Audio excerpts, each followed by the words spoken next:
मुंबई से तुम्हारे गांव पहुंचते पहुंचते 2-2.5 घंटे लगेंगे। वक्त बहुत कम है, काम बहुत ज्यादा, इसलिए बिना वक्त बर्बाद किए बताओ, ये रति तुम्हें कहाँ मिली थी और कब मिली थी? साहब, रति और मेरी पहली मुलाकात हमारे गांव के डॉक्टर राणे के क्लिनिक में हुई थी। क्लिनिक में? जी, 7-8 साल पहले की बात है।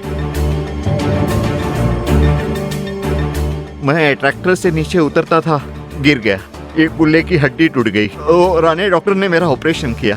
अभी चेकिंग के लिए आना पड़ता है महीने 2 महीने में। डॉक्टर हो यार, धीरे से दर्द हो रहा है ना। अरे घबराए मत सरपंच जी, भला हो अपनी गांव की मिट्टी का, हवा का और जो घी आपने खाया है, ये तो मामूली मोच है, कुछ दिनों में सही हो जाएगा। अब घबराए मत, मैं कुछ दवाई लिख के देता हूँ, है ना? घबराइए मत, है तुम्हारा क्या जाता है डॉक्टर, तो फिर मैं चलता हूँ। हाँ, अरे सुनिए, अभी आप निकल सकते हैं, लेकिन 4-5 दिन कंटिन्यूसली आपको यहाँ आना होगा, सिकाई और मालिश के लिए, और कुछ एक्सरसाइज भी बता दूंगा, वो करते रहना। रति जी, ये जरा दवाई निकाल के देना डिस्पेंसरी से, और इनकी सिकाई और मालिश कराती रहना, है ना? और कुछ एक्सरसाइज भी बता दूंगा, वो भी कराती रहना, है ना? जा। डॉक्टर। हाँ जी। ये रति है, हमारे यहाँ काम करती है, बेचारी अनाथ है। आज से ये आपका ख्याल रखेगी, अब बिल्कुल परेशान मत हो, आपका मूड सही हो जाएगा, है ना? हाँ जी। साहब, रति सीरत और सूरत से बहुत अच्छी लड़की थी। उसके दिन रात सेवा करने से ही मैं ये लंगड़ते हुए भी चल सकता हूँ, हाँ, वरना नहीं चलता था। रति बेटा, तुझे आता जादू है, बहुत अच्छा लगता है तू मालिश करती है तभी। आप ना ऐसे आते रहा करिए, तो मैं ना आपकी मालिश करके आपका सारा दर्द निकाल दूंगी। बेटा मतलब तुझे किसने सिखाया ये सब? मुझे डॉक्टर साहब ने सिखाया। अरे वाह, होशियार है। उसके पहले मैं उससे जानता तक नहीं था, लेकिन जब भी वो सामने आती थी तो एक ऐसा लगाव मन में उत्पन्न होता था। ऐसा लगने लगा कि नहीं, ये अपनी कोई बेटी जैसी है।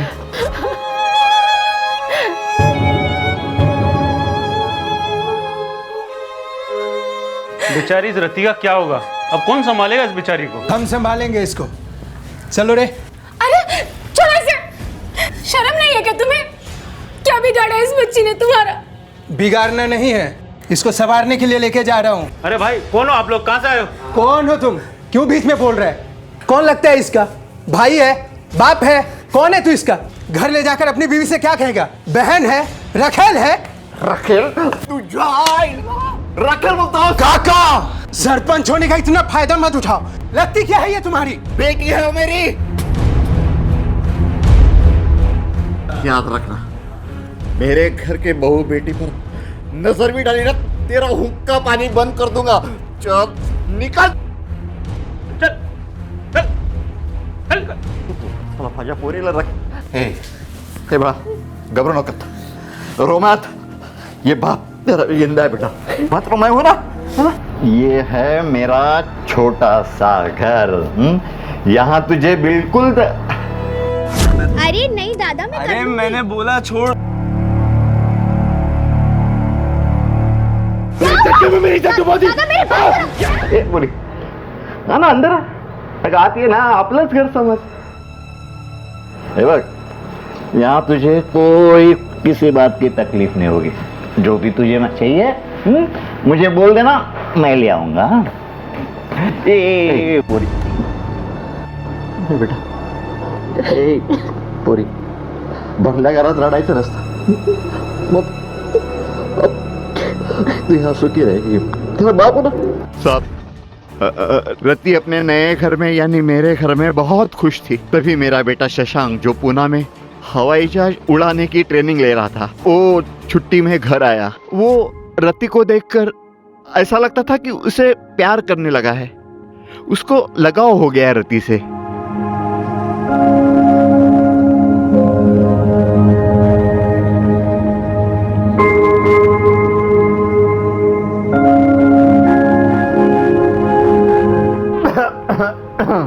अरे बाबा, आप कब आए? मैं तेरा जो ध्यान लग रहा था ना उधर, तभी आया। शशा, अपना घर कैसा एकदम स्वच्छ टाप टिप सुंदर लग रहा है ना? तेरी आई रखती थी वैसा? बहुत अच्छा ना। लेकिन बेटा, ये बहुत अच्छा 4 दिन की चांदनी और अंधेरी रात, बस कुठे अंधेरा है बाबा? कुठेच नाही, तू जा, आम्ही बोलतोय। क्यों बाबा? देख, रति बड़ी हो चुकी, उसके लिए रिश्ते आने लगे हैं, कभी ना कभी उसकी शादी करनी ही पड़ेगी, और फिर वो किसी और के घर की लक्ष्मी बन जाएगी। यहाँ फिर वही अंधेरा, वही खाली खोखलापन। शशा, ये घर का अंधेरा तू दूर कर सकता है। कैसे बाबा? देख, अगर रति तुझे पसंद है तो मैं तुम दोनों की शादी करवा दूंगा। हाँ? बोला। ठीक है, अगर आप कह रहे हैं और इस घर को वापस घर बनाना है तो कर लेता हूँ। क्या बोला? हाँ, कर लेता हूँ। शशांक के फ्लाइंग कोर्स को पूरा होने में 2 महीने थे, इसलिए मैंने सोचा कि शादी धूमधाम से नहीं करूंगा, क्योंकि उसका असर उसकी पढ़ाई पर पड़ सकता था। फिर मैंने दोनों को भगवान के सामने खड़ा किया और माला डलवा दी और घर में ही शादी कर दी उन दोनों की। सोचा था शशांक की नौकरी लग जाएगी तो पूरे गांव को न्योता दूंगा, लेकिन इंसान के सब सपने कहाँ पूरे होते हैं साहब। घर में खुशियों की बजाय मातम ने पैर फैलाने शुरू कर दिए साहब।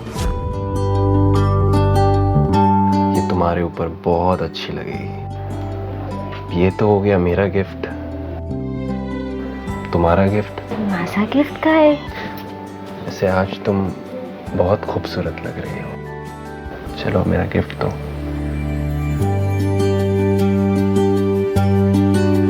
मेरे बेटे की शशांक की सुहाग रात रति और मेरे लिए मनहूस रात बन गई साहब। मनहूस रात।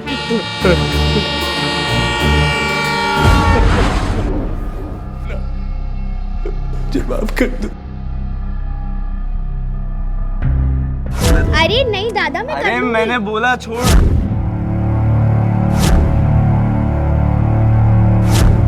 सरपंच की कहानी के अनुसार रति की मौत 6 महीने पहले आग लगने से हुई थी, लेकिन इसके बिल्कुल विपरीत रंजन के अनुसार उसकी मौत 8 साल पहले ट्रेन से धक्का देने की वजह से हुई थी। इस सब के बीच मित्रा के पड़ोसियों और आसपास के लोगों के मुताबिक उन्होंने रति यानी उस रहस्यमय लड़की को अपने इलाके में इन घटनाओं के दौरान देखा।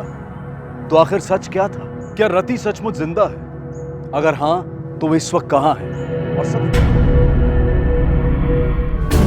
साहब, यही वो जगह है जहाँ मेरी बहू और बेटा जलकर राख हो गए। चलिए।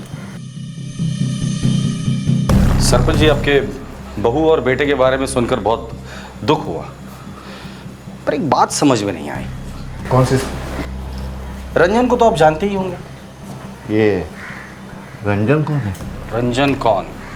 रंजन एक मुंबई में मर्डर केस में हमारा प्राइम सस्पेक्ट है। इस वक्त हमारे कस्टडी में है वो, और उसकी इंक्वायरी आप हमारे पुलिस स्टेशन के बाहर कर रहे थे। ओ, रंजन को क्यों पकड़ा? मर्डर का केस है उसके ऊपर, अंदर पूछताछ चालू है। आपके होने वाली बहू का वो भाई भी है। कुछ याद आया? नहीं। कोई बात नहीं, पुलिस स्टेशन चलते, वहाँ सब याद आ जाएगा। गाड़ी में बिठाओ इनको। लेकिन साहब, मैं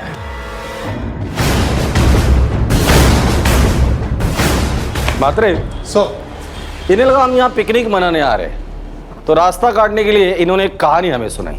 बहुत ही घटिया और वाहियात कहानी थी। रंजन को आपने नहीं पहचाना, कोई बात नहीं, लेकिन रति को पहचान कर आपने गलती की। अब सच क्या है वो तो हम बाहर निकाल के ही रहेंगे, और वो भी आपके जरिए। साहब, क्या माता है और विश्वास ठेवा, वाकई में किसी रंजन मिंजन को नहीं जानता। मात्रे, शादी में जो बाराती आते हैं ना, उनमें कुछ खास रिश्तेदार होते हैं जिनको रिक्वेस्ट करनी पड़ती है, मिन्नतें करनी पड़ती है कि भाई खाना खा लो, खाना खा लो। बिना खातिरदारी के ये खाना नहीं खाएंगे। डोंट वरी सर, इनकी ऐसी खातिरदारी करूंगा कि पूरी बारात के लिए बना खाना अकेले ही खा जाएंगे और फिर सिर्फ सच उगलेंगे। मैं सच पुलिस को ऐसा लग रहा था कि सरपंच ने उनसे जो कुछ भी कहा था वो झूठ था, लेकिन सवाल यह उठ रहा था कि अगर सरपंच ने झूठ बोला था तो क्यों। और सवालों की फेहरिस्त में सबसे ऊपर सवाल यह था कि रंजन, उसकी बहन और इस सरपंच का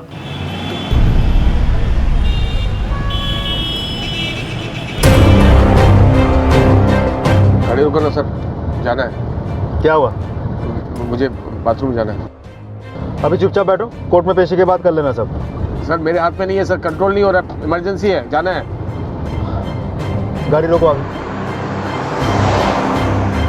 शिंदे तुम साथ में जाओ।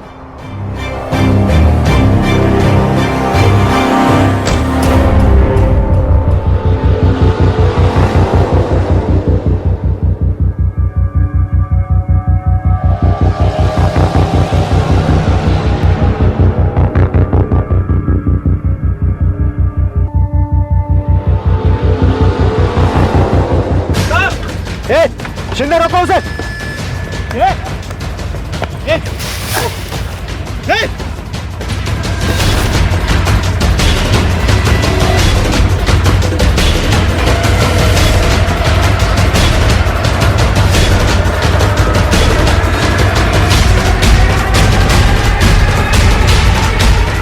तुम इस तरफ देखो, मैं इधर देखता हूं।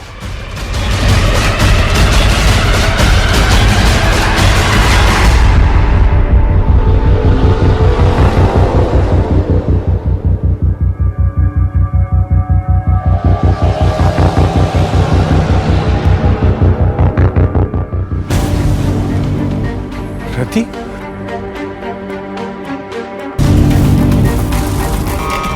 सर, रंजन हमारे हाथ से भाग निकला। क्या बॉम्बे ड्यूटी कर रहे थे या सो रहे थे तुम? उसकी फोटो हर पुलिस स्टेशन में सर्कुलेट कर दो। 24 घंटे के अंदर रंजन मुझे मेरे कस्टडी में चाहिए। Okay sir.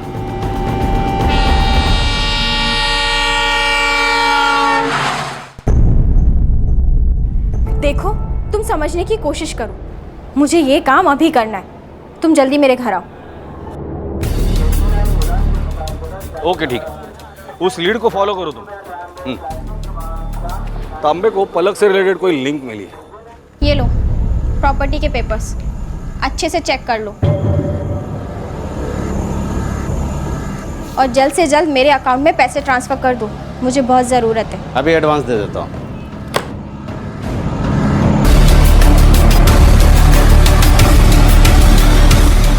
प्रॉपर्टी बेचने की इतनी जल्दी क्या थी?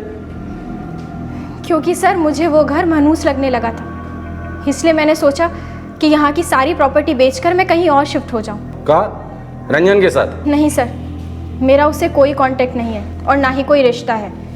जिससे तुम इतना टूट कर प्यार करती थी, अपनी बहन से झगड़ा करती थी, उसके लिए इतनी नफरत?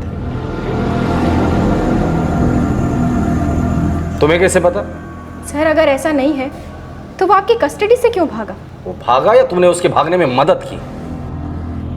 दरअसल उसकी चली हुई हर चाल तुम्हारी चाल थी।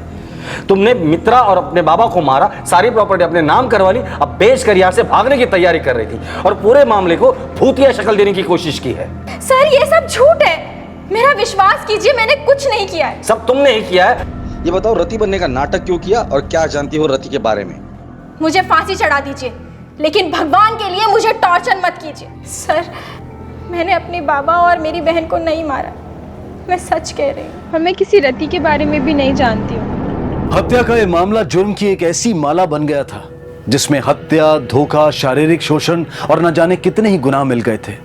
और इस कहानी में रंजन की बहन रति एक ऐसा किरदार बनकर सामने आई थी जो सबसे ज्यादा रहस्यमय थी। और जुर्म की इस माला को तोड़ने के लिए और इससे जुड़े सवालों के जवाब पाने के लिए यह जरूरी हो गया था कि सबसे पहले रति की कहानी को सामने लाया जाए। मैंने पाप किया है, मैंने बहुत बड़ा पाप किया, मैंने पाप किया है, माफ कर दो, माफ कर दो मुझे, माफ कर दो, माफ कर दो, माफ कर दो, माफ कर दो, माफ कर दो, माफ कर दो मुझे, पाप किया मैंने पाप किया, माफ कर दो। सर हमारे पास जितने भी प्राइम सस्पेक्ट्स हैं और ना ही उनके खिलाफ शक को छोड़कर कोई सबूत है हमारे पास।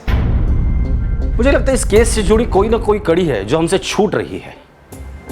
इस केस को पहले से स्टडी करते हैं। हमारे सामने ऐसे हालात पैदा किए जाते हैं जिससे हमें यह लगे कि ये दोनों मर्डर्स किसी आत्मा ने किए हैं। इस केस के 3 प्राइम सस्पेक्ट हैं। एक रंजन जो हमारी कस्टडी से भागा है, दूसरा मित्रा का पति प्रशांत, और तीसरा मित्रा की बहन पलक। इस पलक का रंजन के साथ अफेयर, इसीलिए पलक और मित्रा के बीच झगड़ा हुआ था। प्रशांत और पलक तो हमारी कस्टडी में है, पर हमारे पास कोई भी सबूत नहीं जिससे हम ये साबित कर सके ये दोनों मर्डर्स इन्होंने किए हैं। तब रंजन हमें बताता है कि उसने अपनी बहन, हम उस केस की इन्वेस्टिगेशन कर रहे थे, तब एंट्री होती है सरपंच की, जो हमें यह बताता है कि रंजन की बहन रति 8 साल पहले नहीं मरी थी, बल्कि 6 महीने पहले जल कर मरी। हमें बार बार यह बताने की कोशिश की जा रही है कि यह सब कुछ किसी आत्मा ने किया हुआ है, जबकि आत्मा पर हम लोग विश्वास करते भी नहीं और करेंगे भी नहीं। ये रति और शशांक, इनकी पोस्टमार्टम रिपोर्ट तुम लोगों ने खुद चेक की थी? यस सर, दोनों बॉडीज पूरी तरह से जल चुकी थी। पर ये शिनाख्त किसने की थी? सरपंच ने सर। सरपंच, याद है उसने क्या कहा था हमसे? मेरे बेटे की, शशांक की सुहाग रात रति और मेरे लिए मनहूस रात बन गई साहब। याद है हमने ट्रेन में एक थियोरी बनाई थी कि हो सकता है रति ने अपनी मौत का नाटक किया हो, इसीलिए वो मुंबई में दिखाई दे रही है। पीएसआई म्हात्रे को कांटेक्ट करो, उसे कहना गांव के आसपास जितने भी मॉर्ग रूम हैं वहां जाके पता करें कि उस मॉर्ग से कोई लाश या लाशें गायब हुई है क्या। अगर इसका जवाब हमें मिल जाता है ना, तो समझ लो ये केस हमने क्रैक कर दिया।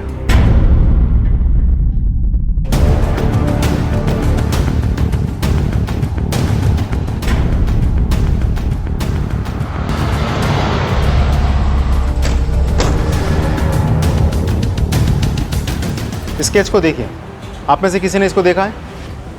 सब बिलीवर सर, हमने इसे नहीं देखा है। ध्यान से देखिए, आप लोगों में से किसी ने इसको देखा है? लड़की को तो नहीं सर, लेकिन एक और लड़की को उस अंकल के साथ देखा था। किसकी बात कर रहे हो तुम? उसी बूढ़े अंकल की, जिसे 1-2 बार वो लड़की लेकर आया करती थी। लड़की की शक्ल याद है? नहीं सर, शक्ल तो ठीक से याद नहीं है। जिस गाड़ी से वो लोग आए थे, गाड़ी का नंबर याद है? नहीं सर। सीसीटीवी कैमरास तो होंगे? हाँ सर, सीसीटीवी लगाओ। फुटेज दिखाइए। आइए सर, मैं आपको दिखाता हूँ। चलिए, पॉज कीजिए।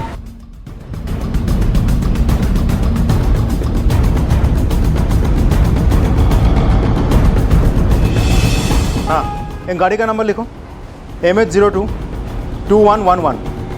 मुझे इस गाड़ी की सारी डिटेल्स चाहिए। सर, एक लीड मिली है। एक लड़की को सरपंच के साथ उसी लॉज में देखा गया जहां वो ठहरा हुआ था, और इंटरेस्टिंग बात यह है कि उसका फ्लैट मित्रा के फ्लैट के एरिया में ही है। नाम क्या है उसका? जी, मेरा ही नाम सीमा पवार है। मैं भी उसी गांव से हूँ। मेरे पिताजी और सरपंच अंकल दोनों बहुत अच्छे दोस्त हैं। वो जब यहाँ पे ट्रीटमेंट करवाने के लिए आए थे तो मैंने ही उनकी हेल्प की थी, क्योंकि इससे पहले मुंबई कभी नहीं आए थे।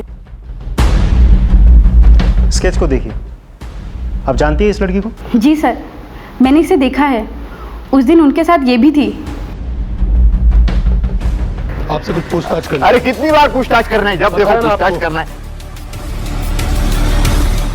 मैंने पहले भी आपसे यही कहा था और अब भी वही कह रहा हूँ, रति मेरी होने वाली बहू थी जो अब मर चुकी है। सरपंच जी, ये तांबे ना, इसे झूठ बोलने वाले लोग बिल्कुल पसंद नहीं है, और उम्र का लिहाज वो बिल्कुल नहीं करता, बड़ी बेरहमी से मारता है।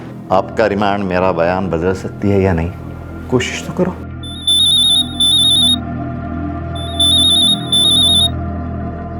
हेलो,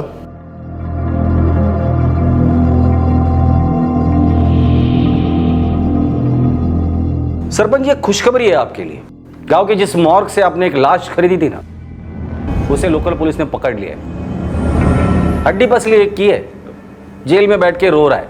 अब फैसला आपका, सच बोलना है या हड्डी पसली तोड़ दूं? साहब, रति को खुश रखने के लिए उसे मैं अपने घर ले आया, लेकिन मुझे क्या पता था कि मेरा बेटा इंसान नहीं, राक्षस है।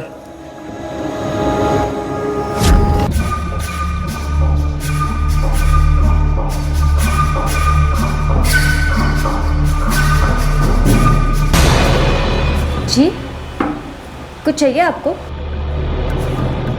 प्यास लगी। ठीक है, मैं पानी लेकर आती हूँ। पानी की नहीं, तेरी प्यास लगी है। तू मिल जाएगी तो मेरी प्यास भी बुझ जाएगी। छोड़ो मुझे, छोड़ो मेरा हाथ, छोड़ो, छोड़िए। मेरी प्यास बुझा दे, उसके बाद छोड़ दूंगा। शशांक! बाबा! और मुझे माफ कर दीजिए। माफ? इसको माफी नहीं, तुझे इसका प्रायश्चित करना होगा। इसके साथ शादी करनी होगी तुझे। नहीं बाबा, ये क्या बोल रहे हो आप? मैं इससे कोई शादी वादी नहीं करने वाला हूँ, और वैसे भी ये मेरे टाइप की नहीं है। ए टाइप वाले, वाह रे वाह। जब तूने इसका हाथ पकड़ा तभी ने सोचा तेरे टाइप की है क्या नहीं। एक बात कान खोल के सुन ले, इससे तुझे शादी करनी होगी, वरना मेरी दौलत का एक फुटी कौड़ी भी तुझे नहीं मिलेगी। तू ये भूल जा, तेरा कोई बाप था, समझा? ठीक है बाबा, अगर आप मेरी गलती की यही सजा देना चाहते हैं, ठीक है। अपना फ्लाइंग कोर्स खत्म करने के बाद इस लड़की से शादी करने के लिए तैयार हूं। कर्मचाऱ्यांना अटक, सोल्यामा फटकवलं पाहिजे। लाच मागतायत, गरिबांची कामं। बाबा, बाबा, मुझे आपसे बहुत जरूरी बात करनी है। आओ ना, आ बैठ बैठ बैठ बैठ, बोल। बाबा, मैं आपसे एक सच बताना चाहती हूँ। बोल बेटा, कौन सा सच? वो सच जो आप जानने के बाद शायद मुझे अपने घर की बहू कभी स्वीकार नहीं करेंगे बाबा।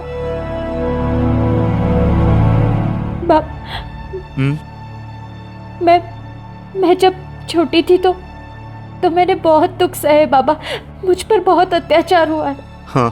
बचपन में मामा ने मुझसे जबरदस्ती करने की कोशिश की, और फिर नासिक में लल्लन ने। यहाँ जब मैं आपसे मिली तो उम्मीद की एक किरण दिखाई दी, लेकिन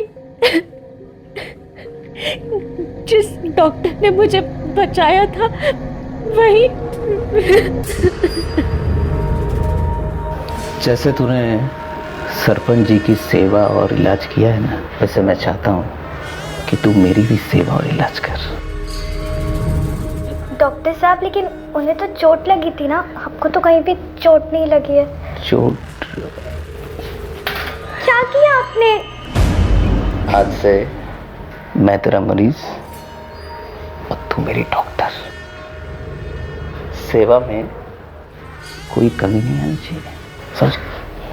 सुनिए, खोलिए, ऐसा पाप मत कीजिए, वो बच्ची है। हाँ, वही दवाई लेते रहना। एक चाहिए, एक्सरसाइज। बात तो कभी सुनते नहीं। एक कितनी बार समझाया तुम्हें? लो, भुगतो, पेट से है ये। क्या बक रही है? सच कह रही हूँ। चल हट, चल मेरे साथ, चल नहीं, चल मेरे साथ। जा रही हूँ। सुनो सुनंदा, चाय पिला दे जल्दी। रति, चाय लाना।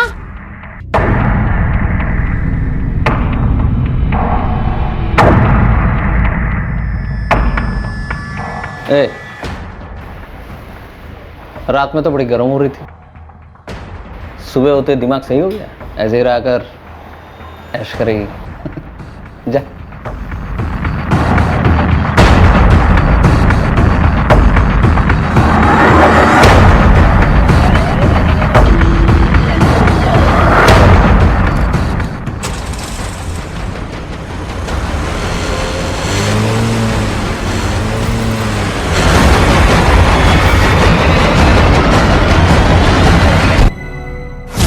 बाबा, अब बताइए, क्या इतना सब कुछ होने के बाद अभी भी आप मुझे अपने घर की बहू स्वीकार करेंगे? मेरी एक बात ध्यान देकर सुन, ये बात तुझे किसी को भी बोलनी नहीं है, शशांक को भी नहीं। नहीं बाबा, जो हुआ सो भूल जा। और तेरी कसम खा के मैं कहता हूँ, शशांक की शादी मैं तेरे से ही करूंगा। बेटा, तुम मेरे घर की बहू बनेगी। साहब, मैंने वही किया जो मुझे ठीक लगा, लेकिन कुछ भी हो, इस सब में मैंने अपने एकुलता एक बेटा खो दिया साहब। वो कैसे? साहब, बदकिस्मती, दुर्दैव आमचं। शशांक ने हम दोनों की बातें सुन ली थी।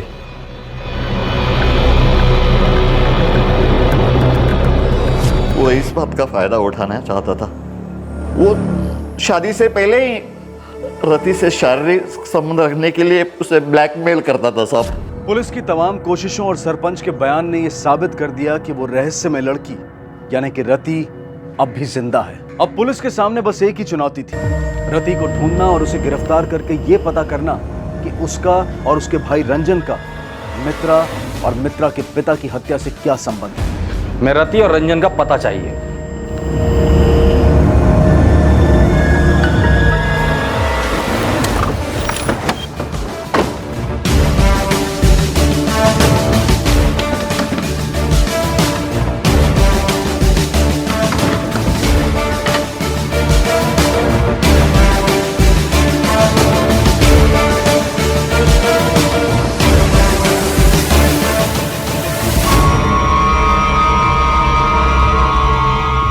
अब तक बहुत कहानियां सुनाई तुम लोगों ने, अब कहानी नहीं सुनूंगा, सिर्फ सच सुनना है।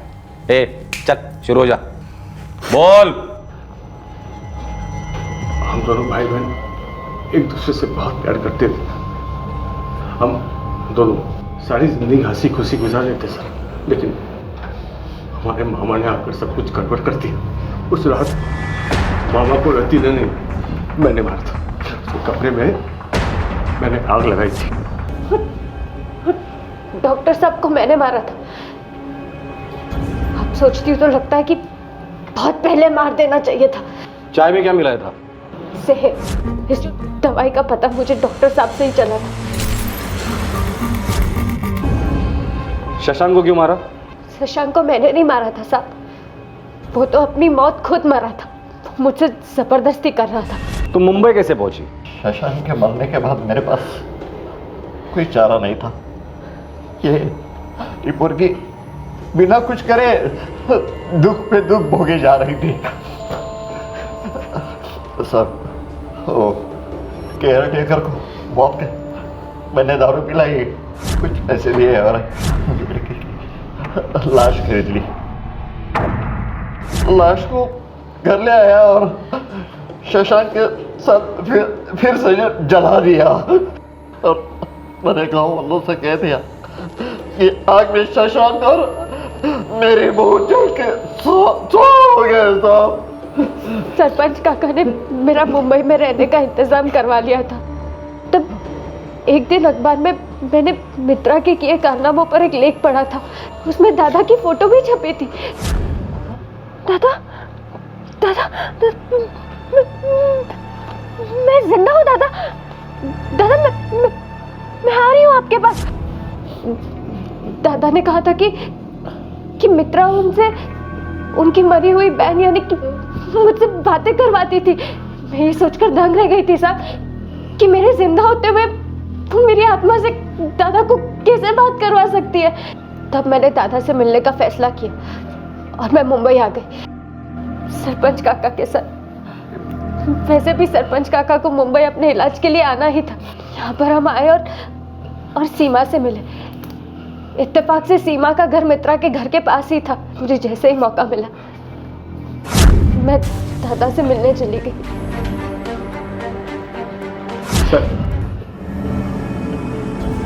जब मैंने रति को अपनी आंखों के सामने खड़ा पाया जिंदा, तो मेरे होश ही उड़ गए सर। पिछले 8 साल की पूरी तस्वीर मेरे आंखों के सामने आ गई। रति को चलती ट्रेन से धक्का देने के बाद जब मुझे मेरी गलती का एहसास हुआ तो मेरा मन हाथ में हिलाने से भर गया था सर।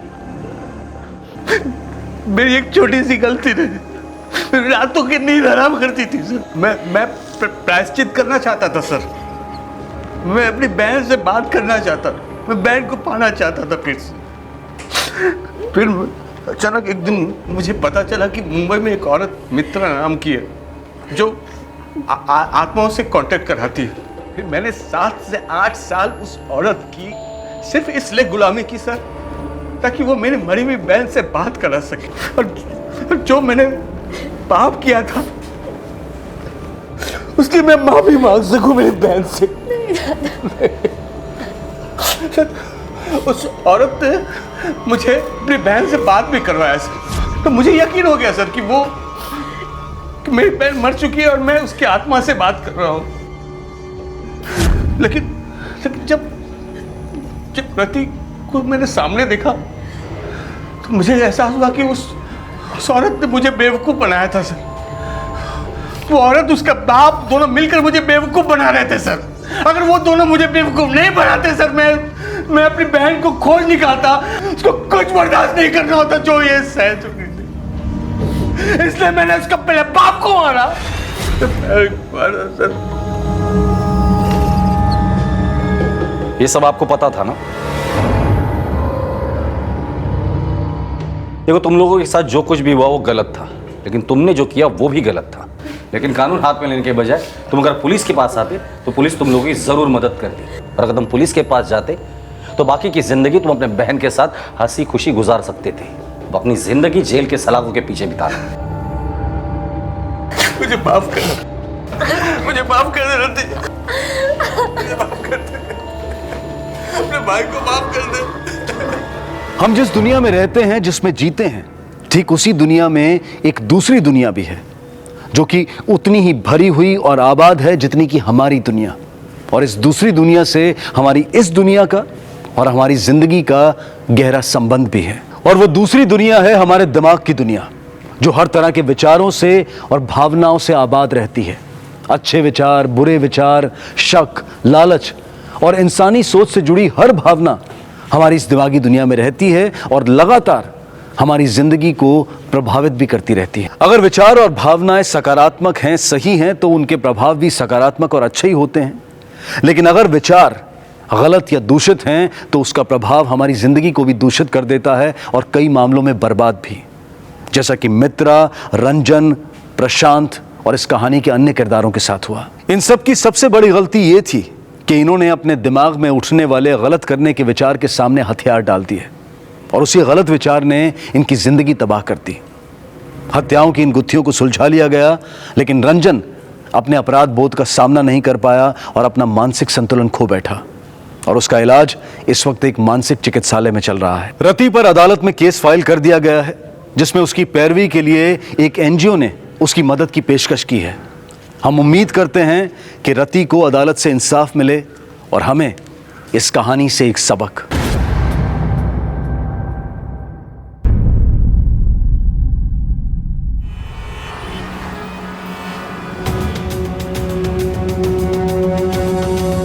भाभी, आपने इसे देखा? मेरी बेटी है अनन्या। नहीं,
मिसेस प्राची जोशी जी। देखिए मैडम, आपको हमारे साथ पुलिस स्टेशन चलना पड़ेगा। मैं पण साहेब मी काय केली? साहेबांकडे घेऊन जा तिला। पण मी हाँ बोल रहे काय? सर देखा आपने सर ये ढूंढने नहीं निकली है, ढूंढने का नाटक कर रही है। मुझे पक्का यकीन है कि अनन्या को इसी ने गायब किया है। बताइए प्राची जी, अनन्या कहाँ है? कहाँ छुपा रखा है आपने अपनी बच्ची को? मेरी बच्ची कल दोपहर से गायब है। मैं उसे ढूंढ कर पागल हो गई हूँ। रात भर घर नहीं गई, सड़कों पर भटकती फिर रही हूँ। और आपको मुझे पर शक है कि मैंने अपनी बच्ची को छुपाया है। मेरी बच्ची है सर वो, मैं उसे क्यों गायब करूँगी? सर मैं 5 साल की बच्ची है सर, मेरी बहुत छोटी हो। प्लीज उसे ढूंढिए मेरे लिए सर। आपकी बेटी कल दोपहर से गायब है और आपने एक बार भी पुलिस में कंप्लेंट करने की नहीं सोची? इनफैक्ट आपने तो अपने हस्बैंड को भी उसके बारे में नहीं बताया। सर मैं इतना डर गई थी, इतना घबरा गई थी, मुझे कुछ समझ में नहीं आ रहा था मैं क्या करूं। तो मैं खुद ही उसे ढूंढने निकल गई और मैं सचिन को इसलिए नहीं बताया क्योंकि मुझे नहीं पता वो कैसे रिएक्ट करेंगे, तो मैंने कुछ सोचा नहीं, मैं बस उसे ढूंढने निकल गई सर। सच कह रही हूँ सर। तुम इतने यकीन से कैसे कह सकते हो कि इसी ने अनन्या को गायब किया? देखिए सर, बात यह है कि 3 दिन पहले मैंने प्राची को धमकी दी थी कि अगर वो नहीं सुधरी तो मैं अनन्या को बोर्डिंग स्कूल में डाल दूंगा। सर, इसी धमकी को उसने शायद सीरियसली ले लिया और इससे पहले कि मैं अनन्या को कहीं दूर ले जाऊं, उसी ने अनन्या को गायब कर दिया। वो नहीं सुधरी, इसका मतलब क्या है? सर प्राची एकदम पागल, एकदम लापरवाह टाइप की है सर। इसे कुछ पता नहीं है, कुछ समझ में नहीं आता। एक बात उसे 10 बार समझानी पड़ती है और फिर भी उसे समझ नहीं आता, और इसी वजह से वो अनन्या का ख्याल भी नहीं रख पाती थी सर। नीति से काजी नहीं कहते। हाँ, मैं उसका ध्यान नहीं रखती, मैं लापरवाह नहीं हूँ सर। मैं सच में उसे स्कूल लेने गई थी, लेकिन जब मैं स्कूल पहुंची तो वो वहाँ थी ही नहीं। आपकी बच्ची का स्कूल आपके घर से 10 मिनट की दूरी पर है और आपने कहा कि आप अपने घर से 1:45 बजे निकली थी। फिर स्कूल पहुंचने में आपको इतनी देर क्यों गई? सर वो मैं स्कूल के लिए जब निकली ना, तो वो हरी भाव चौक है ना, उधर एक लड़के ने मुझे अपनी मोटरसाइकिल से टक्कर मार दी, तो उसी सब झगड़े बहस में देर हो गई सर। अगर आप वाकई में अपनी बच्ची को ढूंढ रही तो इतनी सुबह सुबह उस घर के बाहर क्या कर रही थी जो स्कूल से 40 मिनट की दूरी पर है? आपको कैसे लगा कि एक 5 साल की बच्ची वहां जा सकती है? सर वो मेरी जेठानी का घर है, स्मृति भाभी का। मैं तिला घरी बघायला गेली होती, मुझे लगा कि शायद अनन्या उन्हीं के पास है, उन्होंने ही अनन्या को छुपाया है। आप फिर से झूठ बोल रही हैं प्राची जी। हमने स्कूल के स्टाफ से भी पूछताछ की और उनका कहना भी यही है कि बच्ची अपनी माँ के साथ स्कूल से गई थी। वॉचमैन को बुलाओ। Okay sir. नहीं सर, मैं सच कह रही हूँ, मैं नहीं गई। ये आपकी बच्ची के स्कूल का वॉचमैन है और इसके मुताबिक आप ही बच्ची को लेकर स्कूल से गई थी। बताओ मैडम को क्या हुआ? हाँ साहब, हमेशा यही आती थी बच्ची को लेने और रोज की तरह कल भी आई थी। साहब, माँ थी तभी तो बच्ची इतनी खुशी खुशी से गई, किसी अनजान औरत के पास में थोड़े ना ऐसे जाएगी। सर फिर तो वो औरत पक्का स्मृति भाभी ही थी, क्योंकि मेरे अलावा अनन्या सिर्फ उन्हीं को देखकर इतना खुश होती है। और सर वैसे भी छुट्टी के वक्त स्कूल में इतनी भीड़ रहती है, इन्होंने कहाँ शक्ल देखी होगी? बताइए, देखा था? नहीं ना, नहीं, मैं कह रही हूँ सर, वो स्मृति भाभी ही थी। सर मेरी बच्ची को ढूंढ दीजिए, छोटी सी बच्ची है, पता नहीं उसने खाया भी होगा या नहीं, उसके साथ। माँ की ममता पर शक करना स्वाभाविक नहीं है, लेकिन यहाँ एक माँ ही शक के दायरे में थी कि उसने अपनी ही बेटी को गायब किया है, जबकि प्राची अनन्या को ढूंढने में कोई कोताही नहीं बरत रही थी। लेकिन सचिन की शिकायत के बेसिस पर पुलिस के लिए प्राची ही पहली संदिग्ध थी। पर क्या एक माँ वाकई अपनी बच्ची को अगवा कर सकती है? और अगर हाँ, तो उसकी वजह क्या हो सकती है? और सचिन का प्राची पर शक कितना सही था? ये बात भयभीत करती है कि एक बाप अपनी ही बेटी की गुमशुदगी का इल्जाम उसकी माँ पर लगा रहा है।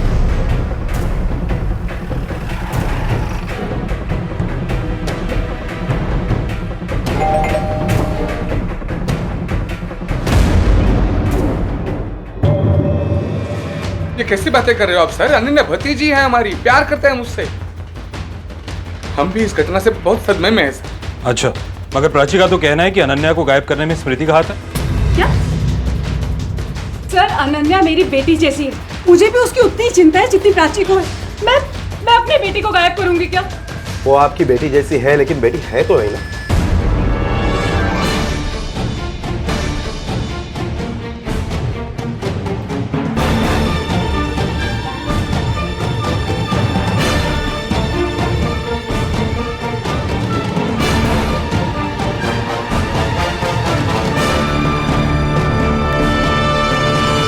साबड़ लगा रहे?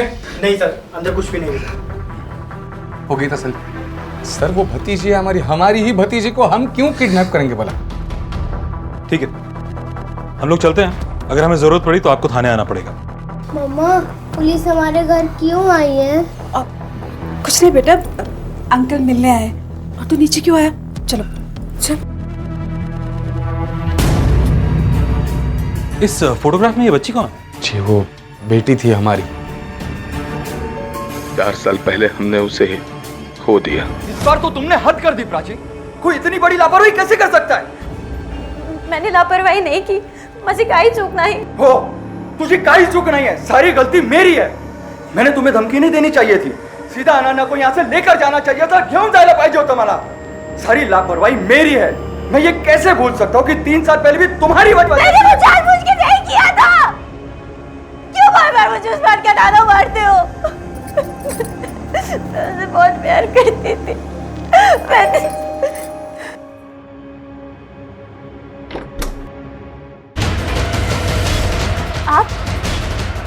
मेरी अनन्या अनन्या मिली ना? नहीं अभी नहीं, पर आप लोग ये बताइए कि आपको ऐसा क्यों लगता है कि स्मृति ने आपकी बेटी को किडनैप किया? सर मैं बताता हूँ ये ऐसा क्यों बोल रहे हैं। और सर इसी वजह से मैं आज भी उनसे नजरें नहीं मिला पाता, हिम्मत ही नहीं होती है सर। और एक ये है जिसने सब कुछ किया और अपनी लापरवाही का इल्जाम स्मृति भाभी पर डाल दिया। तुम मेरी हर बात का गलत मतलब क्यों निकालते हो? मैं उन्हें दुखी नहीं करना चाहती, मैं तो बस अपनी बच्ची को वापस पाना चाहती हूँ। इंस्पेक्टर साहब, अब मेरी बच्ची को वापस ढूंढ दीजिए प्लीज। जैसे हमें पता चलेगा आपको जरूर बताएंगे। फिलहाल ये बताइए कि आप लोगों को किसी पर शक है? कोई एक ऐसा आदमी जिससे आपका कोई झगड़ा या दुश्मनी रही? नहीं सर, बिल्कुल नहीं। हम तो मिडिल क्लास लोग हैं सर, मतलब हमारी किसी से क्या दुश्मनी हो सकती है? किडनैपर्स का फिरौती के लिए कोई फोन आया? नहीं सर, कोई फोन नहीं आया। वैसे सर मुझे नहीं लगता कि अनन्या का किडनैप फिरौती के पैसों के लिए हुआ है। हमसे किसी को क्या मिल सकता है सर? सर प्लीज मेरी अनन्या को ढूंढ लीजिए। ठीक है, अगर कुछ प्रोग्रेस होती है तो हम आप लोगों को इन्फॉर्म करते हैं। तब तक अगर आपको कोई भी बात याद है, कोई भी ऐसी बात जो आपको लगता है कि हमें मालूम होनी चाहिए, तो हमें ज़रूर बताइएगा। ठीक है सर। सर मुझे लगता है कि अनन्या को गायब करने के पीछे स्मृति का ही हाथ हो सकता है, क्योंकि प्राची की वजह से स्मृति की बेटी की जान गई थी। कुछ दिन तो वो चुप रही, लेकिन अपने बेटी को खोने का गम वो भुला नहीं पाई, और इसी वजह से बदला लेने के इरादे से उसने अनन्या को गायब किया हो। कदम ये कि सिर्फ रिवेंज का नहीं है, बल्कि उससे ज़्यादा पेचीदा। अगर बच्ची का किडनैप हुआ है तो किडनैप करने वाले का कोई तो मकसद रहा होगा। अगर ये सचिन तो ऐसे बिहेव कर रहा है कि मानो उसका कोई लेना देना ही नहीं, सारा इल्जाम प्राची पर डालना चाहता है। चेक कर।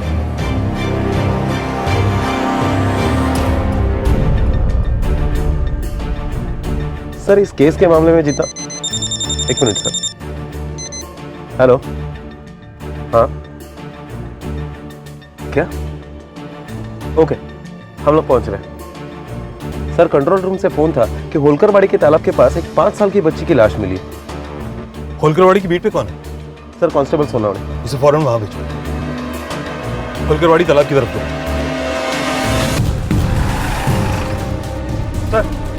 सर इसने देखा था पहले। क्या हुआ यहाँ पर? साहब मैं इधर मच्छी पकड़ने आया था, तभी ये लाश देखा। कदम, सचिन और प्राची को बॉडी आइडेंटिफाई करने के लिए बुलाओ और बॉडी को पोस्टमार्टम के लिए भेज दो। Okay sir.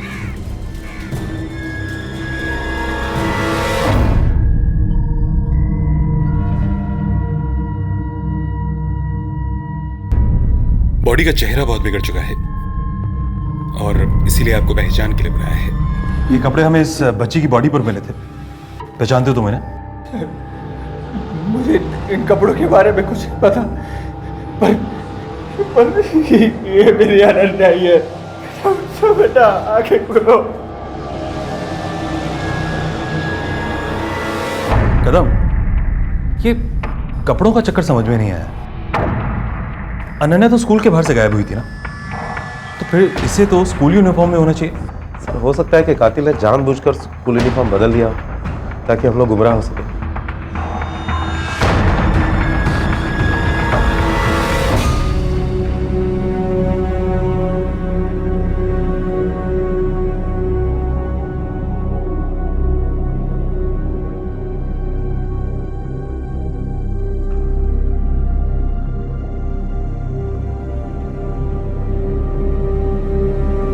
प्राची, प्राची, प्राची।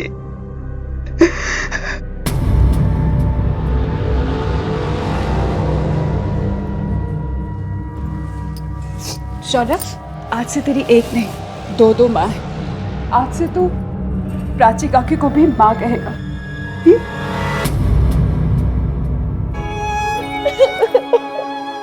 मैं समझ सकती हूँ प्राची, औलाद के खोने का गम क्या होता है, मैं समझ सकती हूँ।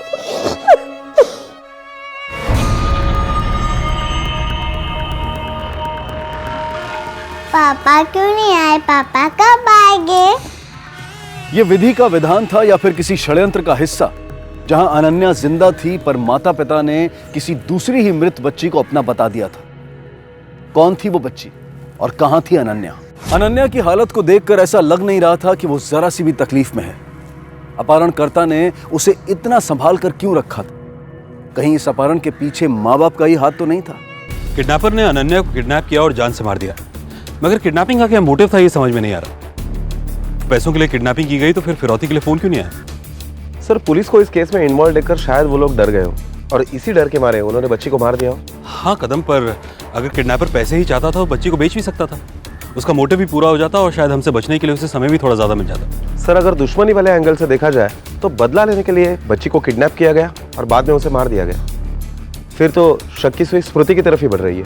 हाँ कदम, पर मुझे लगता है कि सचिन और प्राची हमसे पूरा सच नहीं बोल रहे और विजय और स्मृति भी हमसे कुछ छुपा रहे हैं। एक काम करो, अपना एक आदमी सिविल ड्रेस में इन पर नजर रखने के लिए लगा दो। Okay sir.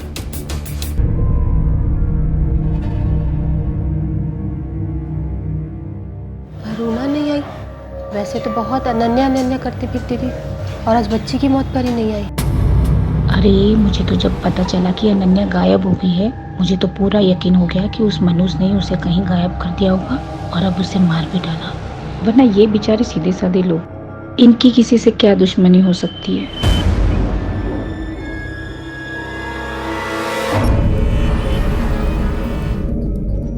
अरे मुझे तो जब पता चला कि अनन्या गायब हो गई है, मुझे तो पूरा यकीन हो गया कि उस मनुष्य ने उसे कहीं गायब कर दिया होगा और अब उसे मार भी डाला।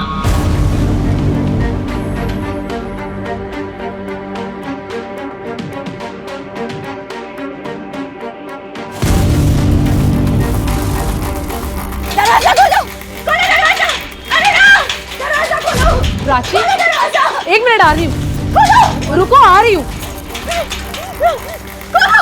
हाँ खोल रही हूँ, एक मिनट। छोड़ो मुझे! छोड़ो मुझे! प्राची! प्राची! प्राची! संभालो! प्राची, संभालो अपने आप को। क्या कर रही हो तुम? पागल हो गई हो? चुप! एकदम चुप! अरुणा, इसकी तरफ से मैं तुमसे माफी मांगता हूँ। सदमे में है।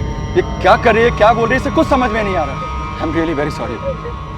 चलो, चलो, तुम चलो, चलो यहाँ से, चलो प्राची, चलो।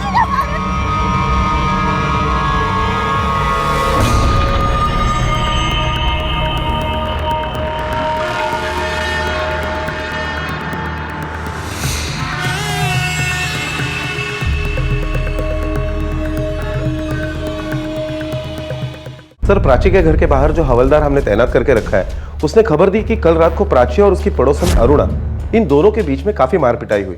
प्राची ने तो अरुणा के ऊपर यह भी इल्जाम लगाया कि प्राची के बच्चे को उसी ने मारा है।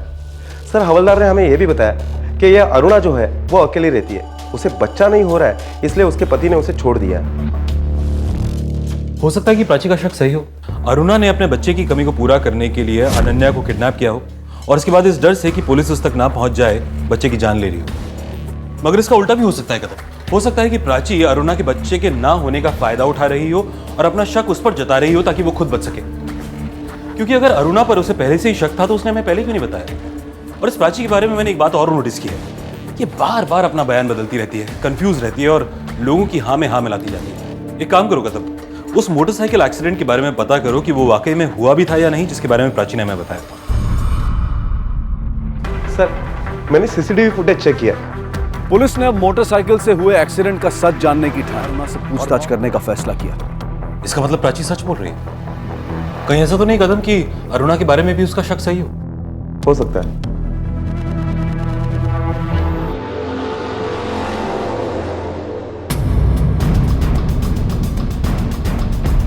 हमें अनन्या के केस के बारे में आपसे कुछ बात करनी है। बात करनी है मतलब? आपने प्राची की बातों को सच मान लिया? उसने बेवजह मुझ पर इल्जाम लगाया और आप पूछताछ करने आ गए? इसमें इतना हैरान होने की कोई बात नहीं, ये हमारा काम है और हम सिर्फ पूछताछ करने आए, कोई इल्जाम तय करने नहीं आए। ठीक है, आइए। अरुणा जी, जिस वक्त अनन्या किडनैप हुई उस वक्त आप कहाँ थी?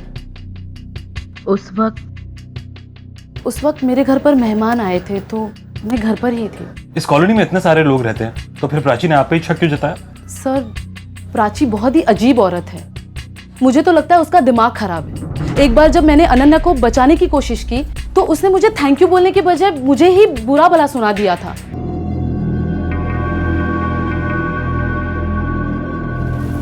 तुम क्या कह रहे हो मेरे घर में? मेरी बच्ची का हाथ जला दिया। अरे प्राची, मैंने तो उसे बचा लिया, वरना वो पूरी जल जाती। हाँ, तुम तो चाहोगी कि मेरी बच्ची जल जाए। तुम्हारी अपनी औलाद नहीं है तो तुम दूसरों के बच्चों के साथ बुरा करोगी। मनहूस हो तुम, मनहूस। निकल जाओ मेरे घर से, और आज के बाद मेरी बच्ची के आसपास भटकना भी मत। निकलो यहाँ से। सर, मैं बच्चा नहीं पैदा कर सकती, इसीलिए सब लोग मुझे मनहूस कहते हैं। इसीलिए मेरे पति ने भी मुझे छोड़ दिया। लेकिन सर, मैं बच्चों से बहुत प्यार करती हूँ। मैं बच्चों को तकलीफ पहुंचाने के बारे में सोच भी नहीं सकती। उस दिन जो भी गलतफहमी हुई, उसके बाद प्राची ने मुझे कभी नहीं समझा। शायद इसी वजह से उसने मुझ पर इल्जाम लगाया। तो आप कहना चाहती हैं कि प्राची झूठ बोल रही है? सर, अब मैं क्या कहूँ, उसकी भी कोई गलती नहीं है। वो ऐसे इसलिए क्योंकि उसका पति उसको ऐसे ट्रीट करता है। वो हमेशा डरी हुई रहती है। उसका पति हमेशा उसमें गलतियां निकालता रहता है, उसे डराता रहता है, चिल्लाता रहता है। शायद इसीलिए वो कुछ भी करती है, कुछ भी कहती है।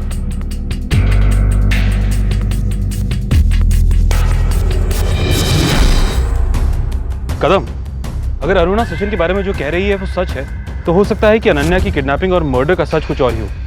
अरुणा ने कहा कि अनन्या के हाथ पे जलने का निशान था, पर जो डेड बॉडी हमें मिली उसके हाथ पर कोई निशान नहीं। एक काम करो, अनन्या की डेड बॉडी का फोटोग्राफ निकलवाओ। Okay sir. कहाँ जा रहे हम लोग? पापा से मिलने। बोलो ना, बोलो बोलो ना, बोलो ना। सर, तालाब के पास जिस लड़की की लाश मिली थी उसकी पोस्टमार्टम रिपोर्ट और ये फोटोग्राफ्स। सर, पोस्टमार्टम रिपोर्ट के मुताबिक इस बच्ची की मौत 21 तारीख को शाम को 4 से 5 बजे के बीच में हुई और इसकी लाश हमें कल यानी 22 तारीख को मिली।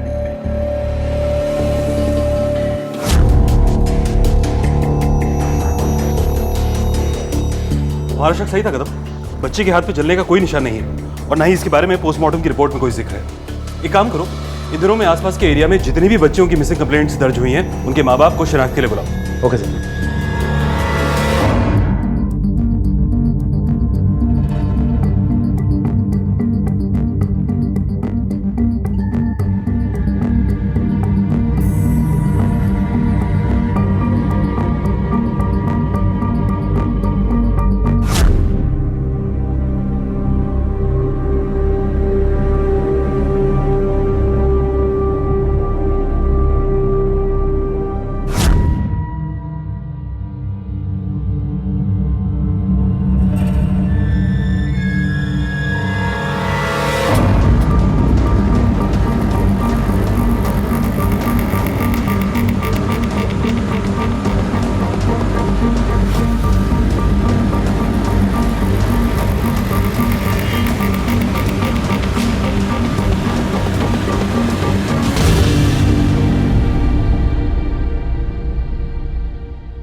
इस फोटो में जो बच्ची है, जरा ठीक तरह से देखकर बताओ, क्या ये आपकी है?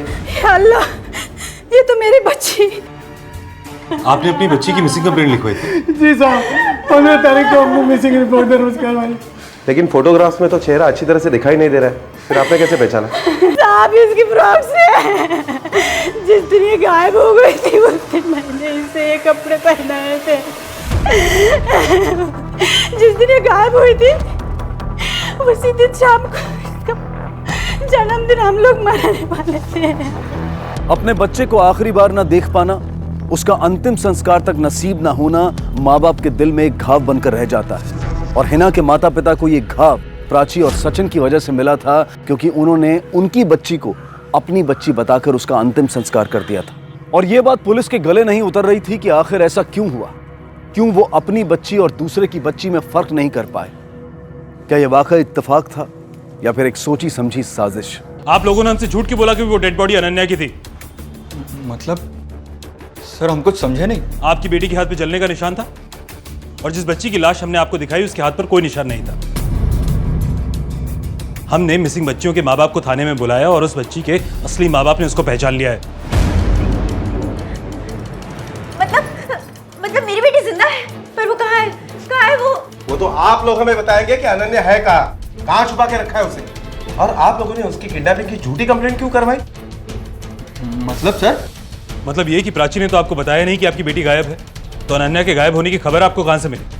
और फिर किस बेसिस पर आपने उसकी किडनैपिंग की रिपोर्ट थाने में लिखवाई? अच्छा, तो अब आप ये कहना चाहते कि हमने ही हमारी बेटी का किडनैप कराया?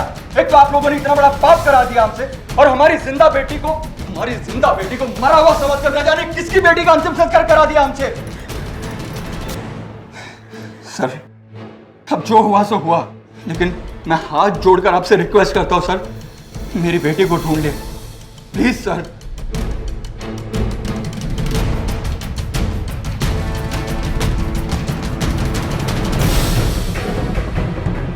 सर मुझे लगता है कि अनन्या के गायब होने में सचिन का हाथ हो सकता है। आपने देखा जैसे उसे सच पता चला कैसे भड़क गया था। उसने सोचा होगा कि गलत लड़की की पहचान करके वो हमें गुमराह कर सकता है, लेकिन जब वैसे हुआ नहीं तो वो बौखला गया। हो सकता है प्राची पर तो उसे पहले से ही भरोसा नहीं था कि वो अनन्या का ख्याल रख सके। इस बात की धमकी भी दी थी उसने प्राची को। सर मुझे तो लगता है कि वो प्राची के ऊपर भी जानबूझकर इल्जाम लगा रहा है ताकि उसके ऊपर कोई शक ना कर सके। एक काम करो कदम, सचिन के कॉल रिकॉर्ड्स और उसका मोबाइल फोन लोकेशन निकलवाओ। देखते हैं कि जिस दिन बच्ची किडनैप हुई उस दिन ये कहाँ था और क्या कर रहा था। Okay sir. सर सचिन के call records. Sir Sachin Joshi के कॉल रिकॉर्ड से पता चलता है कि पिछले 2 हफ्तों से सचिन की इस पर्टिकुलर नंबर पर काफी बार बात हुई है। किसका नंबर है? सर इसी एरिया का एक छोटा सा कॉन्ट्रैक्टर है, कंस्ट्रक्शन की आड़ में पैसे वसूली का काम करता है। कई बार जबरन वसूली की केस में अंदर भी जा चुका है। सर खबरों से पता चला है कि राजू और सचिन के बीच में 2 हफ्ते पहले किसी बात को लेकर बहुत बड़ा झगड़ा हुआ था। सर कहीं ऐसा तो नहीं कि सचिन से बदला लेने के लिए उसने अनन्या को गायब किया हो? कदम अगर ऐसा होता तो सचिन का पहला शक राजू पर ही जाता ना, और हमारे बार बार पूछने पे भी उसने राजू का नाम नहीं लिया। या हो सकता है कि उसने जानबूझकर राजू का नाम छुपाया हो। ये सचिन ना हमसे जरूर कुछ ना कुछ छुपा रहा है। कदम वो राजू को कैसे जानता है?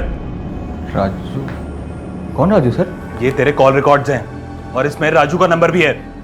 बोल, अभी बोल कि जानता नहीं है राजू कौन है। ऐसी बात कर रहा था उस नंबर पे।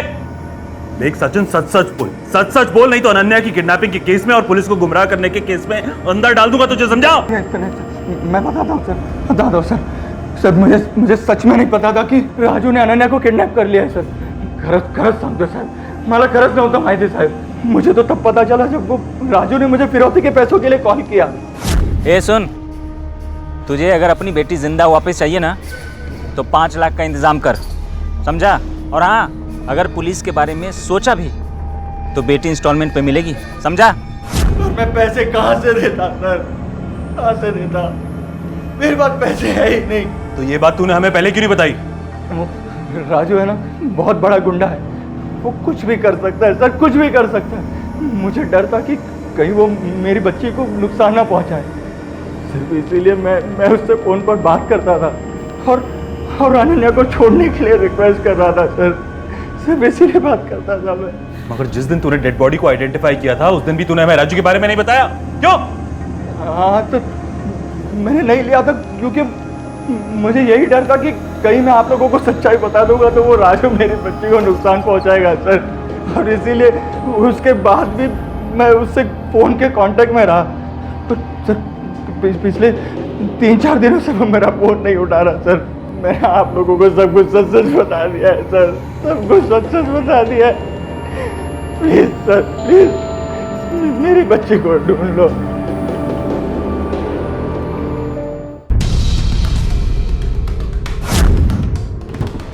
सोनोने, लगता है दरवाजा अंदर से लॉक है, तोड़ना पड़ेगा। हाँ सर।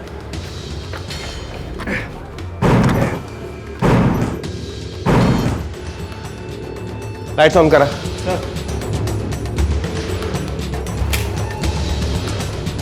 देशमुख, सोनवणे, सगळं घर नीट तपासा। कहीं पर भी अनन्या या कुछ भी क्ल्यू मिलता है तो ढूंढो। सर। Okay sir.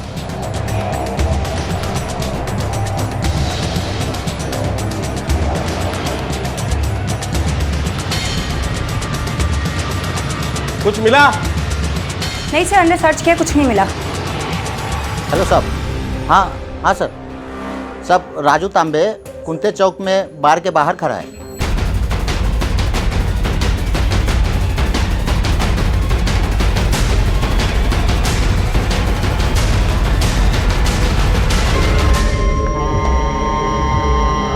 अनन्या कहाँ है? अब वो सचिन को पूछो, बच्ची तो मैं उसको कब का वापस कर दिया। तूने बच्ची को पैसे के लिए किडनैप किया था ना? हाँ, बिना पैसे लिए वापस कर दिया। साहब पहली बात कि मैंने किडनैप किया ही नहीं है, और दूसरी बात कि सचिन ने जब मुझे पैसे दिए तो मैंने उसकी बच्ची वापस कर दी थी उसी समय। मतलब? साहब मेरे 5 लाख अटके थे उसके पास, देने का नाम ही नहीं ले रहा था। फिर एक दिन मिला और मुझसे बोला कि मेरी बच्ची है ना अनन्या, हाँ, उसे कुछ दिन के लिए तुम्हारे पास रखना होगा तुम्हें, और जैसे ही पैसों का अरेंजमेंट हो जाएगा मैं पैसे आपको दे दूंगा और बच्ची मुझे लौटा देना। ठीक है। फिर मैंने उसकी बच्ची वापस की और वो मुझे सारे पैसे दे दिया। यही डील था सर, सच बता रहा हूँ सब। ये क्या लगा? झूठी कहानी हमें सुनाकर हमें गुमराह करेगा? नहीं साहब, झूठ नहीं बोल रहा हूँ मैं। झूठ क्यों बोलूंगा साहब? मैं क्यों उस करके के बच्ची को किडनैप करूंगा साहब, जबकि मुझे पता है उस लुक्के के पास एक भी पैसा नहीं, उल्टा मेरे पैसे उसके पास अटके थे साहब। साहब मैंने कुछ नहीं किया साहब, सही बता रहा हूँ, मुझे फंसा रहा है वो।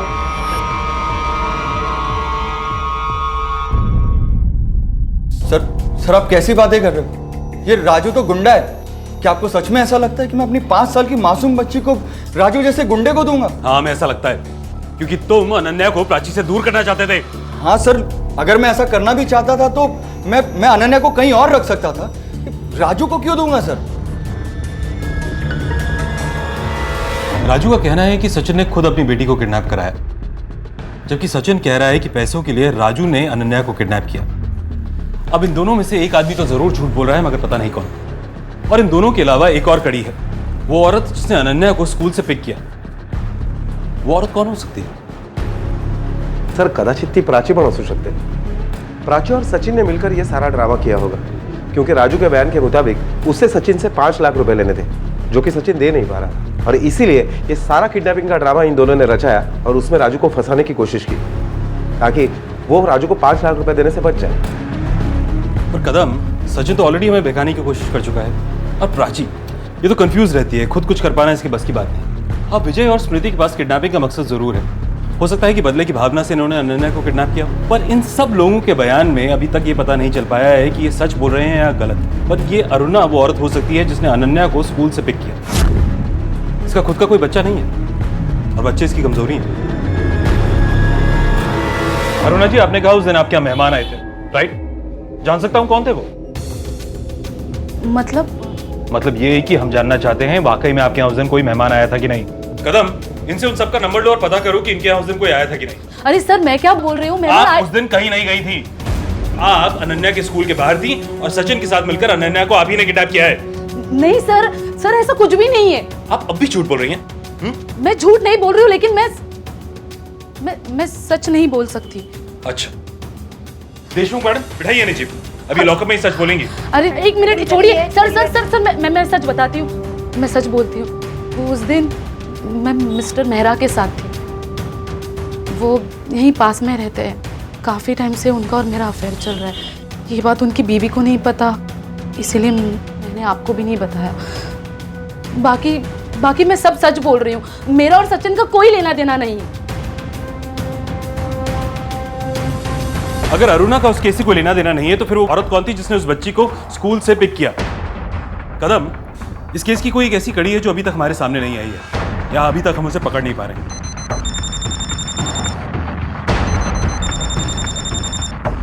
हेलो, क्या? सर वो प्राची मेरे बच्चे को, मेरे शौर्य को उठा के ले गई है सर। सर वो पूरी पागल है सर। कहाँ है मेरी बेटी? कहाँ छुपाई तूने उसे? प्राची, पहले तो चिल्लाओ मत, शांति से बात करो। मुझे नहीं कोई बात शांति से बात करनी। मेरी बच्ची को गायब करके मुझे क्या दे रही है? मुझे पता है तू नहीं छुपाया, उसे पता कहाँ है वो? प्राची, तूने फिर वही बकवास शुरू कर दी। तू पागल हो गई है क्या? मैं पागल हो गई हूँ। बता मेरी बच्ची को कहाँ छुपाया है? प्राची, मैं सच कह रही हूँ, मुझे नहीं पता अनन्या कहाँ है। अच्छा, तुझे नहीं पता कहाँ है तो मैं सर, इससे पहले कि वो मेरे शौर्य को कोई नुकसान पहुंचाए, आप प्लीज उसे ढूंढ लीजिए, उसे पकड़ लीजिए सर, मेरे शौर्य को बचा लीजिए। वो औरत वाकई पागल औरत है सर, प्लीज हमारे बेटे को बचा लीजिए। अनन्या के अपहरण और गलत बच्ची की पहचान से होता हुआ ये केस अब शौर्य के अपहरण तक आ पहुंचा था। अनन्या के अपहरण में प्राची सबसे पहली संदिग्ध थी, और चूंकि पुलिस को इस बात का अंदाजा था कि प्राची मानसिक रूप से स्थिर नहीं थी, तो शायद अपनी इसी अस्थिरता की वजह से उसने शौर्य का भी अपहरण कर लिया था। पर सवाल यह था कि प्राची खुद अनन्या का अपहरण करके पुलिस को गुमराह क्यों करेगी? और अगर अनन्या उसी के पास थी तो उसे अब शौर्य का अपहरण करने की क्या जरूरत थी, जिसे आज तक लोग एक हादसा समझ रहे थे? कदम, ये प्राची और शौर्य के बारे में कुछ पता नहीं चला ना? काम करो, प्राची और शौर्य की फोटोग्राफ को सभी पुलिस स्टेशन में सर्कुलेट कर दो और अलर्ट कर दो कि जैसे इनके बारे में कुछ पता चला मैं फौरन इन्फॉर्म करें। और हाँ, ये भी पता करो कि प्राची को सपोर्ट कौन कर रहा है। Okay sir.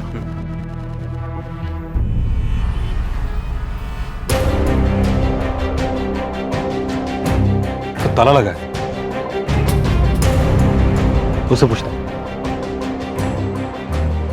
सुनिए, ये अरुणा कहाँ गई है? ये तो नहीं पता हमें, लेकिन जाते हुए देखा था उसे। काफी जल्दी में लग रही थी और फोन पे भी बात कर रही थी कि तुम पहुंचो मैं आती हूँ। कहाँ गई वो? शिवाजी नगर में उसके पिताजी रहते हैं, शायद वहीं गई होगी। Thank you.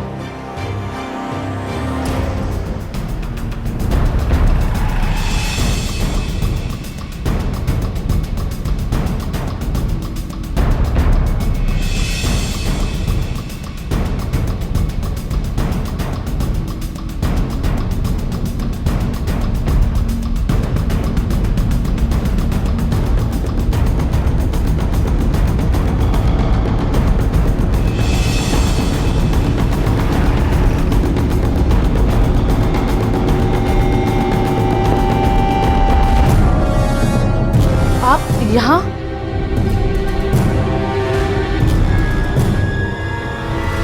अरे मैडम,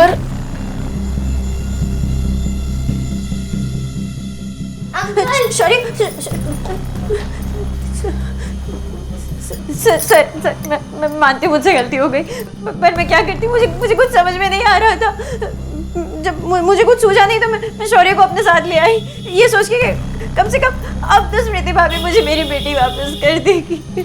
मैं सच कह रही हूँ, मेरा इरादा शौर्य को नुकसान पहुंचाने का नहीं था।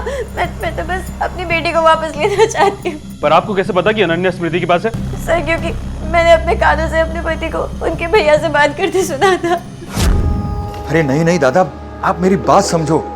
आप अनन्या को एक हफ्ते बाद ले जाना, तब तक ये किडनैपिंग का मामला भी थोड़ा ठंडा हो जाएगा। और आप अभी लेकर गए तो पुलिस को सीधा आप पर ही शक होगा। और वैसे भी ये प्राची ने स्मृति भाभी का नाम ले लिया पुलिस के सामने। हाँ दादा, हाँ।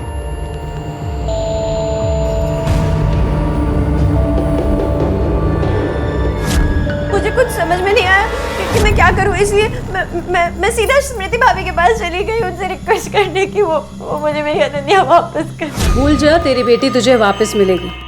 तूने मेरी बेटी की जान ली थी ना, मैंने तेरी बेटी ले ली।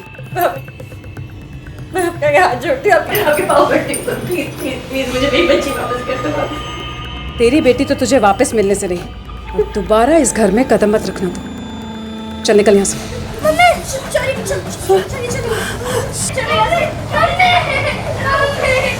मुझे कुछ समझ नहीं आ रहा था, मैं क्या कर रही हूँ, मैं क्यों कर रही हूँ। मैंने अरुणा दीदी को फोन किया, इनके कहने पे मैं शौर्य को लेकर यहाँ पे आ गई। इन्होंने मुझसे कहा भी कि मैंने गलत किया है, मुझे शौर्य को वापस उसके घर छोड़ देना चाहिए। लेकिन सर, मुझे अपनी बेटी के आगे कुछ भी नहीं सूझा, और मैं करती भी तो क्या करती। वो सब आपस में मिले हुए, मेरे पति, मेरे जेठ, मेरी जेठानी सब।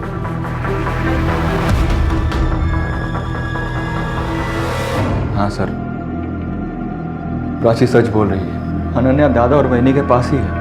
मेरे ऊपर राजू का 5 लाख का कर्जा था, जिसके लिए वो मुझे धमकी दे रहा था। दादा के पास पैसे थे और मैंने दादा से मांगे भी, लेकिन उन्होंने मेरे सामने एक शर्त रख दी, अगर अनन्या को मैं उनको दे दूंगा तभी वो मुझे पैसे देंगे।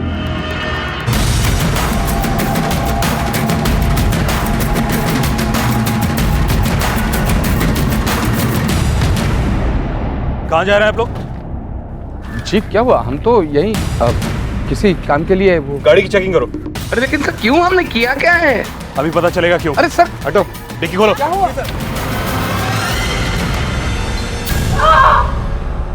मैंने मारा है अनन्या को।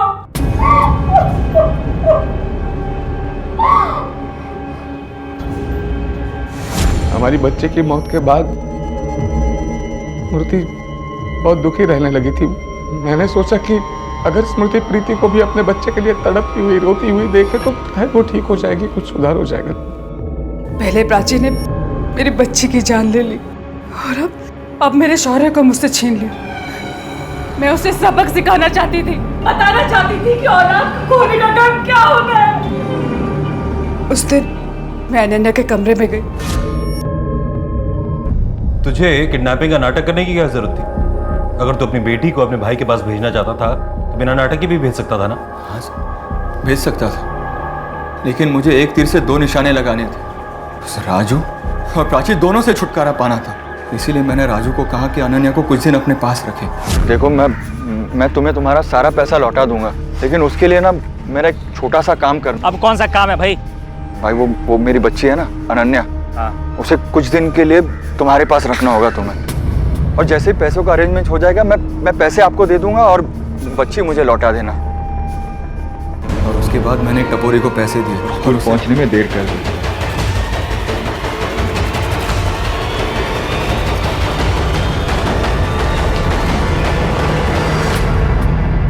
उसके बाद मैंने स्मृति वहिनी को अनन्या को स्कूल से लाने के लिए भेजा। फिर वहिनी से मैंने अनन्या को ले लिया और राजू को दे दिया, और फिर मैं दादा से पैसे लेने चला गया।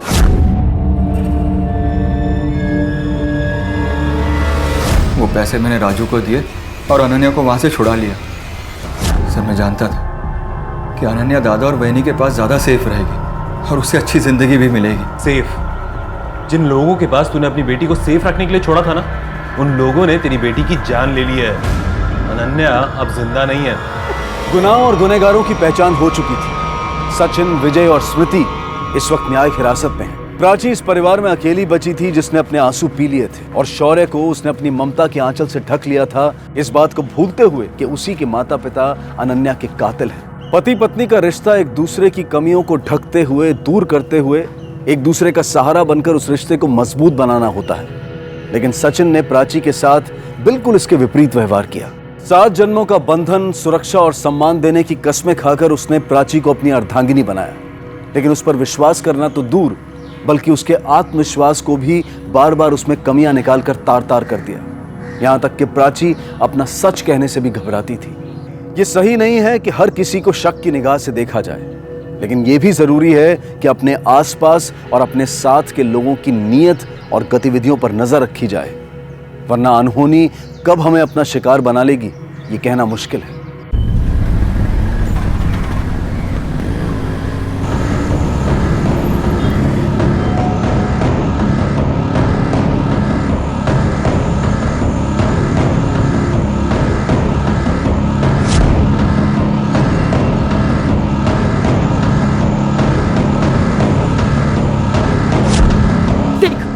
देख ये हाल किया मेरे बच्चे का।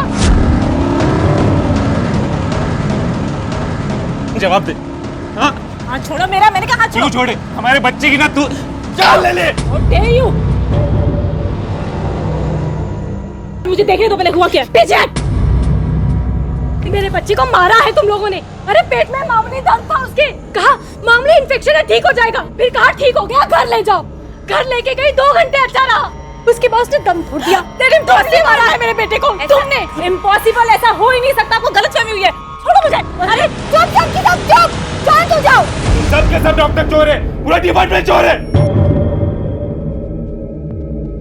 मेरे आदि की जान ले ली तुम लोगों ने। कातिल है तू भी और तेरी जो डॉक्टर है वो भी।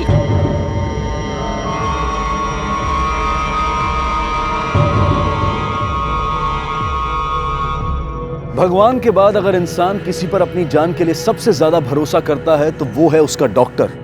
लेकिन आए दिन चिकित्सा क्षेत्र से जुड़ी लापरवाही की वारदातें बढ़ती जा रही हैं। जहां कुछ समय पहले तक ये वारदातें छिपी रहती थी, लेकिन वहीं आज के इस आधुनिक इंटरनेट के युग में खुलकर सामने आ रही हैं। अक्सर इस लापरवाही का नतीजा होता है मरीज की मौत। मरीज आंखें बंद करके डॉक्टर पर भरोसा करता है और वही भरोसा आखिर में भंग हो जाता है।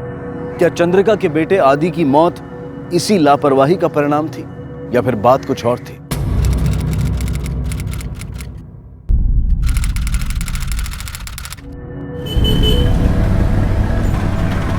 फोन करके बोल दे कि मैं नहीं आ पाऊंगी। और डॉक्टर जो पूनम है उसमें दिमाग नाम की कोई चीज है कि नहीं? आप डॉक्टर पूनम को क्यों गालियाँ दे रही हो? माँ मैं खुद जा रही हूँ, उन्होंने मुझे नहीं बुलाया।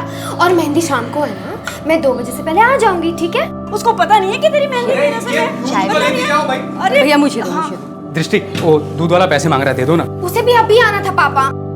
और सुनो, इनसे काफी वो है? केबल वाला आया था, वो भी- हाँ बाद में। दृष्टि तू मेरी बात सुन पहले। मैं आ जाऊंगी मेहंदी से पहले, ठीक है? 2 बजे तक घर पहुंच जाऊंगी माँ। और पवन ओए जल्दी नीचे आ, चल मुझे लेट हो रहा है। जल्दी पवन। चाचा हॉस्पिटल है ना, ये जान लेके छोड़ेगा ये। बस। दिशु, 1 मिनट, जरा मालूम करना कि पवन क्या कर रहा है। कहता है कि उसे कोई जॉब शॉब लगे। अगर जॉब लगती तो उसकी कोई कंपनी ऑफिस का नाम तो होता। मुझे लगता है फिर से कोई कांड करने वाला है वो। यही सोचो आप मेरे बारे में। भरोसा तो है नहीं अपने बेटे पर, हमेशा बुरा ही सोचेंगी। तेरे कारनामे चलते ऐसा कह रही हूँ, समझा? अरे यार बस करो तुम दोनों, मुझे पहले से ही लेट हो रहा है। चल ना यार पवन। और चाची सुनो, मुझे ना आते आते 2 तो बच ही जाएंगे, तब तक आप प्लीज माँ को मैनेज कर लेना। हाँ हाँ हाँ संभाल लूंगी। चल।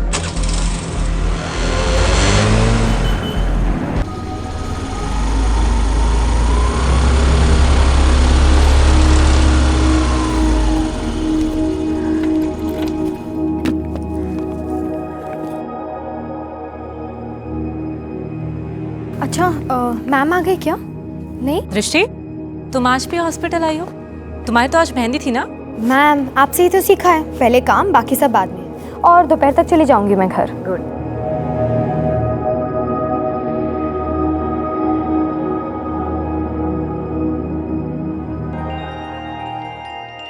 आवर्स हो गए, इसे फीवर तो नहीं आया ना? No doctor. Very good. अब आप इसे घर लेके जा सकते हो। एंड मेक श्योर कि ये ऑयली और मसालेदार खाना ना खाए। ठीक है। और जाने से पहले एक फाइनल डोज दे दो इसे, इंजेक्शन लगा। जी डॉक्टर। उसके बाद आप लेके जा सकते हो। चल। हाय, आप तो बिल्कुल ठीक हो गए। मुझे घर नहीं जाना, मुझे यहीं मजा आवा है। आदि, घर क्यों नहीं जाना? डांट खानी है तुझे? हाँ, एक तो तेरा खर्चा।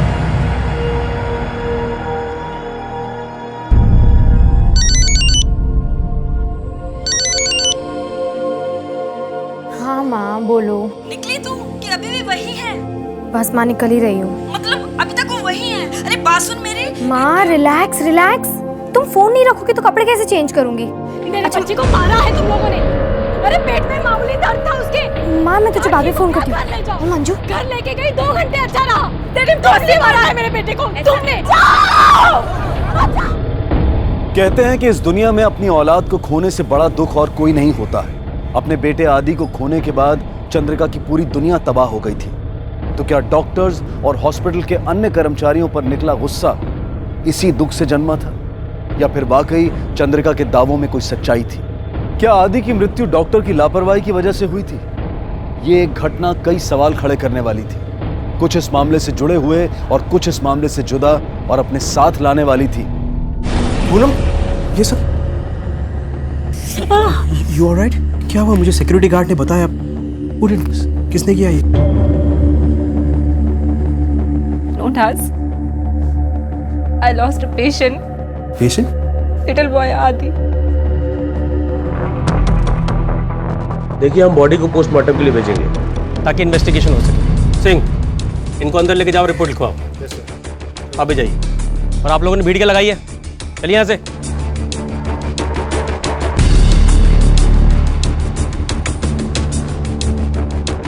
क्या मामला है? सर, मेडिकल नेग्लिजेंस का मामला है। वाइस हॉस्पिटल के ओनर डॉक्टर यशवंत की बहू डॉक्टर पूनम के खिलाफ कंप्लेंट कर रहे हैं सर। सर ऑनेस्टली मुझे भी लगता है कि एलिगेशन में कोई दम नहीं है। ये तो खैर पोस्टमार्टम से पता चल जाएगा, लेकिन तुम फॉलो अप करते रहो। Okay sir, I will update.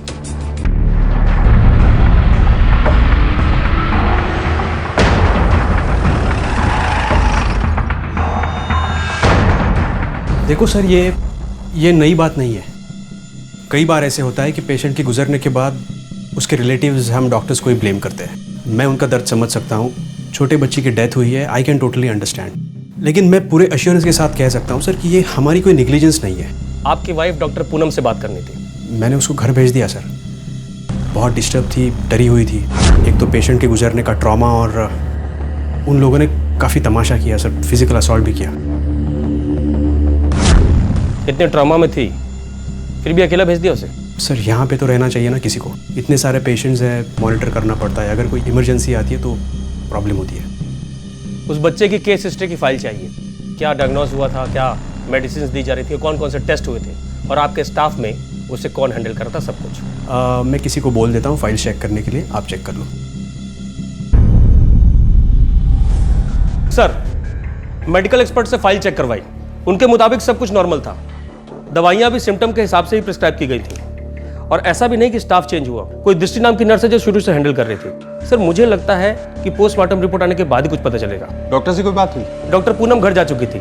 बच्चे के घर वालों ने काफी मारपीट की उनके साथ, थोड़ा घबरा गई थी। मैं कल पूछताछ करता हूँ सर। ठीक है, डॉक्टर पूनम से बात करने के बाद दृष्टि से भी बात करना सर।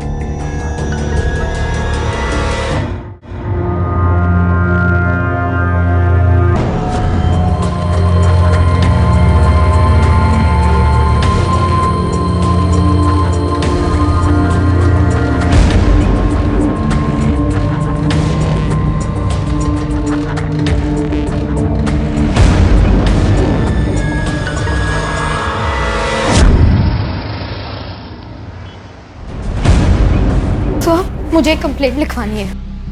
क्या हुआ? बैठी, बैठ के बात कर।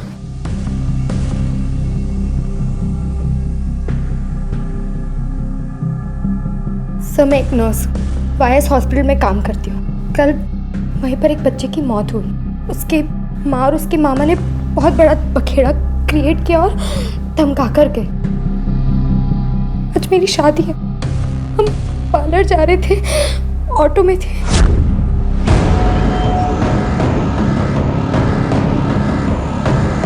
वायस हॉस्पिटल, ये वही ना डॉक्टर पूनम कुमार केस वाला? जी। दृष्टि, वो बच्चा जिसकी मौत हुई वो तुम्हारी ही देखरेख में था ना?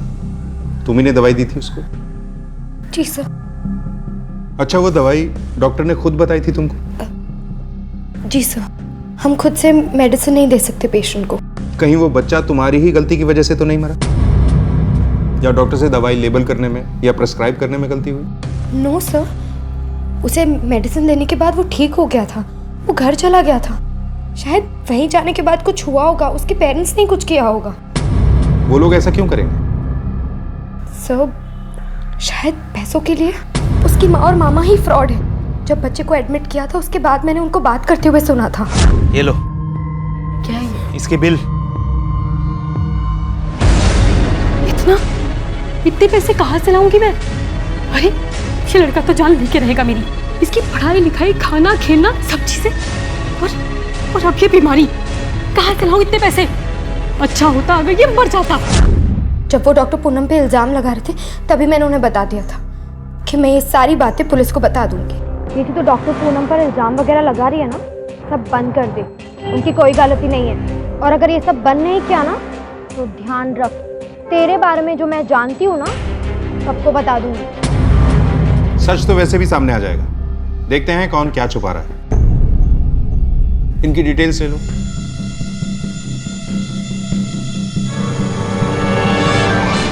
तुम्हारी बीवी कल रात से घर पर नहीं आई और तुम्हें पता तक नहीं?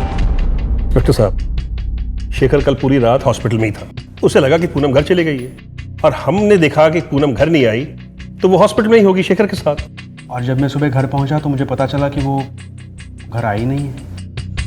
आपकी वाइफ डॉक्टर पूनम से बात करनी थी। मैंने उसको घर भेज दिया सर। तब से लेकर अब तक हम उसे ढूंढ रहे हैं। कुछ फोन वोन किया?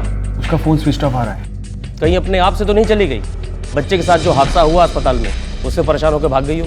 हम लोग रेप्यूटेड डॉक्टर्स हैं सर, हर ऐसे केस के बाद परेशान होकर क्या हम घर छोड़ देंगे? तो उससे पूछा मैंने, उसको जवाब देने दे। और अगर इतना ही शौक है तो इसको थाने में ले आकर अलग से पूछूं मैं? हाँ? नहीं सर, सर ऐसा कुछ नहीं है। मुझे हर डिटेल चाहिए, जब से तुम्हारी बीवी हॉस्पिटल से निकली थी तब से लेकर अब तक। दीदी अब तक आदित्य की मौत के सदमे के बाहर नहीं आ पाई है। सदमा या पछतावा? ये तो खुद ही चाहती थी ना कि आदि मर जाए। मैं अपने बच्चे को कैसे मारूंगी? वो बेटा था मेरा। ये क्या बोल रहे हो साहब आप? ये मैं नहीं कह रहा हूँ, ये तुम लोग बातें कर रहे थे तो नर्स ने सुन लिया।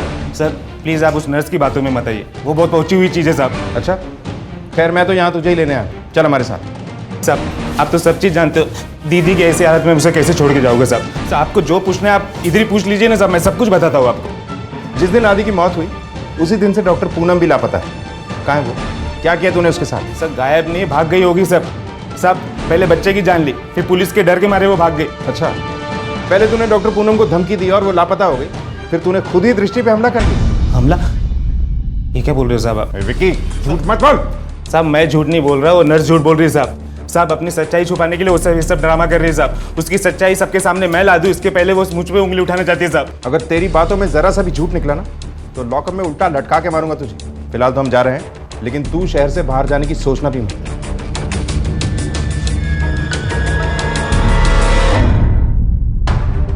सर, आदित्य की पोस्टमार्टम रिपोर्ट आ गई है। सानी, मौत का कारण है हार्ट फेलियर। कहीं ऐसा तो नहीं कि बच्चे की हार्ट की पहले से ऐसी कोई कंडीशन थी जिसके बारे में डॉक्टर्स को पता ही नहीं चला? पॉसिबल है सर, लेकिन सर अगर ऐसा है तो ये कैसे पता चलेगा कि नेग्लिजेंस किसकी तरफ से हुई थी? या तो डॉक्टर्स जिन्होंने सावधानी नहीं बरती, या फिर फैमिली मेंबर्स जिन्होंने प्रॉब्लम को इग्नोर किया। एग्जैक्टली, इसीलिए सिर्फ इतने से काम नहीं चलेगा। एक और डिटेल्ड पोस्टमार्टम रिपोर्ट मंगवाओ। टाइम लगता है तो लगने दो, लेकिन सब कुछ क्लियर होना चाहिए, वो ज्यादा जरूरी है। और सर बॉडी? अगर पोस्टमार्टम वाला डॉक्टर बोलता है तो बॉडी को रिलीज कर दो। और हाँ, डॉक्टर पूनम के बारे में पूछताछ से कुछ पता चला? नहीं सर, हॉस्पिटल से निकलने के बाद से ही उनका फोन स्विच ऑफ है। सर मैंने हॉस्पिटल से बात करके उनके क्रेडेंशियल भी निकलवाए, सब चेक भी करवाया, सब कुछ जेन्युइन लगता है सर। सानी, ये जो बच्चे की माँ है चंद्रिका और बच्चे का मामा विक्की, दोनों काफी डाउटफुल लगते हैं। दोनों की डिटेल्स निकलवाओ। विक्की पे वैसे तो मैंने नजर रखवाई हुई है, ये कुछ भी कर सकता है। हाँ, एक काम करो, डॉक्टर पूनम की फोटो को सर्कुलेट करवाओ और अपने खबरी नेटवर्क को एक्टिवेट कर दो। Sir, excuse me sir. Hello, शुरू से बताइए क्या हुआ था? सर, मैं और दृष्टि आपसे मिलने के बाद किसी भी तरह जल्दी जल्दी घर पहुंचे और तैयार होकर हम सब अलग अलग गाड़ियों में हॉल के लिए निकले थे।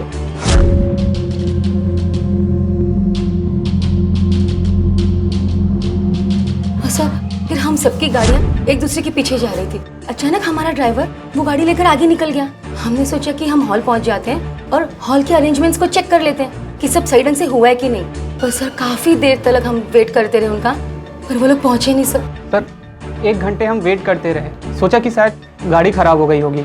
लोगों को भेज कर सर रास्ता चेक करवाया, लेकिन कुछ पता नहीं चला। उसके बाद आपको कॉल किया सर। चलिए उस रास्ते पे चेक करते हैं जो रास्ता उन लोगों ने लिया। पहले आदि की मृत्यु, फिर डॉक्टर पूनम की गुमशुदगी और अब दृष्टि और उसके माता पिता का अचानक गायब हो जाना। इस मामले में यह मोड़ आएगा कि शायद ही किसी ने सोचा होगा। इलाज से लापरवाही का एक मामला तब्दील हो चुका था कई गुमशुदगियों के मामलों में। जो रास्ता दृष्टि और उसके माता पिता ने इख्तियार किया, उसकी जांच से पुलिस के हाथ लगे कुछ जवाब, लेकिन ऐसे जवाब जिनसे और भयानक सवाल खड़े हो गए।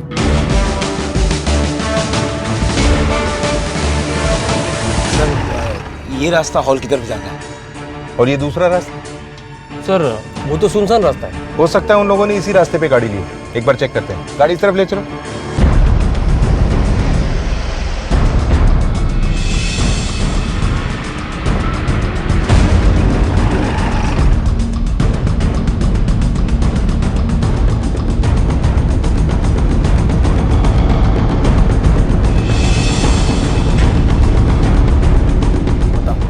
गुमशुदगी के मामले अब बन चुके थे हत्याओं के मामले।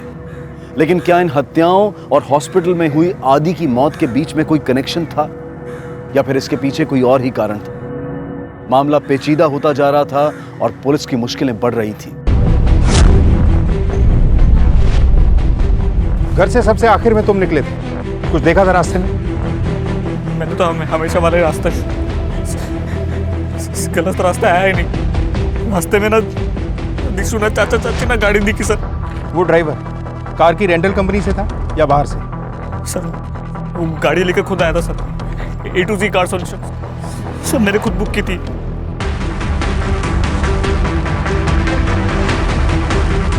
ड्राइवर की शक्ल याद है तुम्हें? हाँ सर।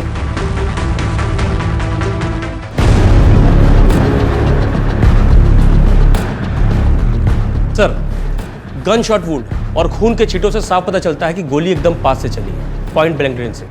फोरेंसिक जांच चल रही है सर। प्राइमा फेसी तो रॉबरी की लगती है। रॉबरी का ठीक उसी वक्त होना जब ये लोग शादी के लिए जा रहे थे। इन लोगों ने गहने पहने हुए थे। या तो ये रॉबरी बहुत दिन पहले प्लान की गई थी, या फिर ये रॉबरी नहीं कुछ और ही है। Vice hospital. लग तो यही रहा, लेकिन बच्चे के मामा विक्की पे हमने नजर रखवाई थी। अगर ये कुछ हरकत करता तो हमें पता चल जाता। सर मैं भी किसी और से करवाया। पॉसिबल। सर डॉक्टर पूनम के गायब होने पर हमें इसी पर शक था। इसके कॉल रिकॉर्ड चेक किए, इवन हॉस्पिटल से घर तक के रास्ते का पूरा चेक किया, कहीं आसपास भी नहीं था सर। सानी, दोनों ही वारदातों में इस विक्की का मौजूद होना जरूरी नहीं है। शातिर आदमी हो सकता है मोबाइल को घर पे ही छोड़ दिया है।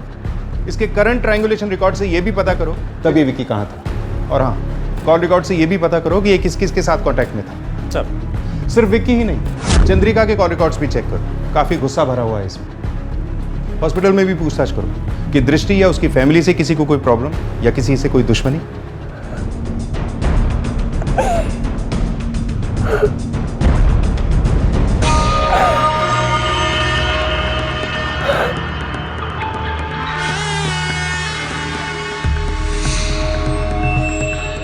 सर एक बात अजीब नहीं लगती, दृष्टि के माँ बाप का मर्डर हुआ, उसके बाद से ही दृष्टि गायब है। हो सकता है ये सब कुछ उसी का किया जा रहा हो। उसे डर होगा कि बच्चे की मौत से जुड़ी बात कहीं सामने ना आ जाए। हो सकता है उसी की लापरवाही से बच्चा मरा हो और इसी डर से वो पैसे और गहने लेके भाग गई। लेकिन वो अपने ही माँ बाप का मर्डर क्यों करेगी? अनलेस की फैमिली में कोई प्रॉब्लम।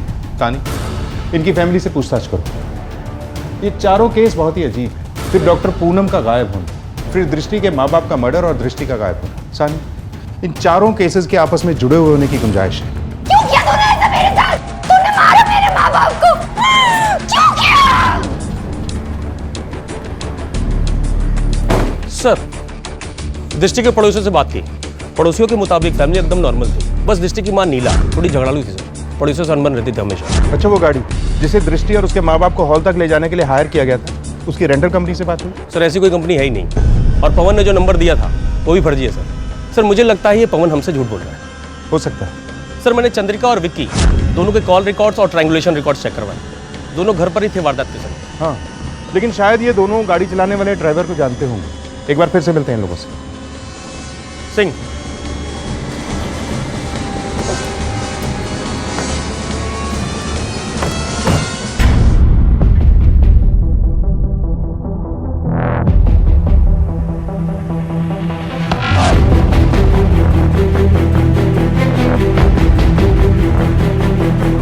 ये क्या चल रहा है? अभी तक तुमने अपने... मैं आदि का अंतिम संस्कार तब तक नहीं करूंगी जब तक आप लोग उस डॉक्टर पूनम को पकड़ेंगे नहीं, जेल के अंदर नहीं डालेंगे, सजा नहीं देंगे। देखो अपने बच्चे की तरफ। क्या लगता है तुम्हें, इसे इस तरह अच्छा लग रहा होगा? क्या तुम नहीं चाहती कि इसकी आत्मा को शांति मिले? देखो, इसे इस तरह पकड़े रहने से कुछ नहीं होगा। देखो किस तरह शरीर सड़ गया है उसका। रेनू,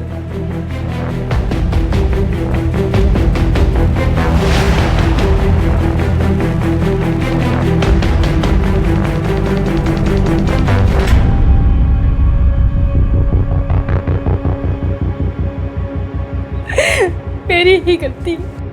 तुम्हारी वजह से? हाँ, हमेशा उसको कोसा करती थी। उसके बाप के मरने के बाद उसकी देखभाल करना बहुत मुश्किल हो गया था मेरे लिए। सोचती थी वो भी अपने बाप की तरह मर जाए। मुझे क्या पता था कि ये सच हो जाएगा और मेरा आदि मुझे छोड़ के चला गया।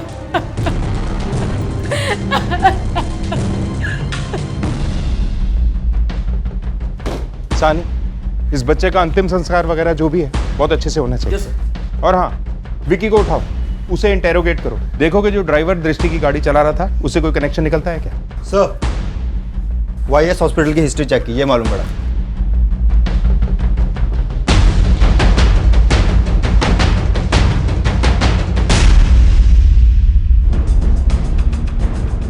तुम्हारे पति का इलाज भी वाईएस हॉस्पिटल में चल रहा था ना, पिछले साल मार्च महीने में। मुझे पता चला था कि वाईएस वाले गरीबों का कम खर्च में इलाज करवाते हैं, इसलिए उन्हें ले गई थी वहाँ।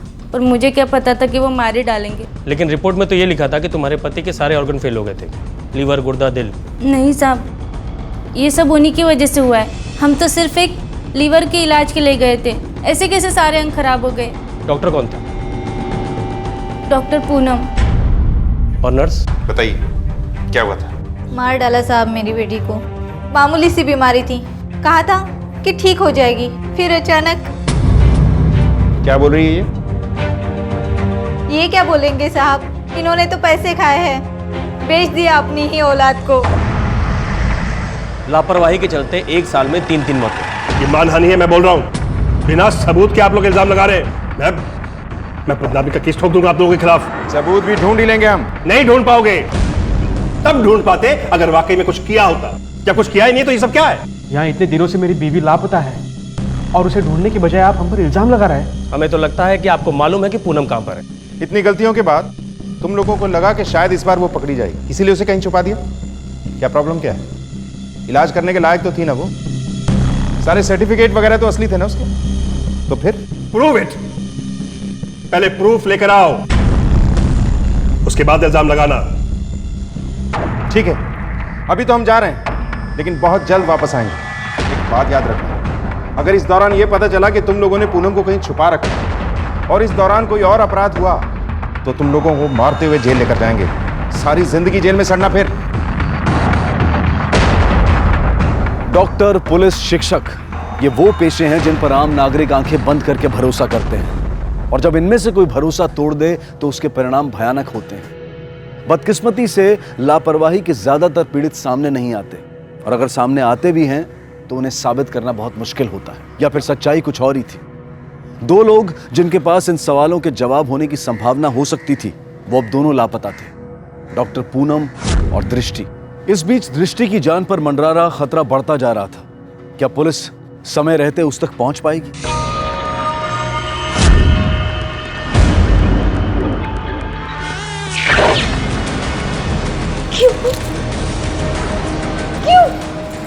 हम बार बार इन सभी वारदातों में कनेक्शन ढूंढने की कोशिश कर रहे हैं। ऐसा भी तो हो सकता है कि इन सभी वारदातों का आपस में कोई कनेक्शन हो ही नहीं। दृष्टि के कजन पवन से यह पता करो कि इस ड्राइवर और उस कार रेंटल कंपनी का कांटेक्ट इसे कहां से मिला था। सर, दृष्टि के कॉल रिकॉर्ड्स।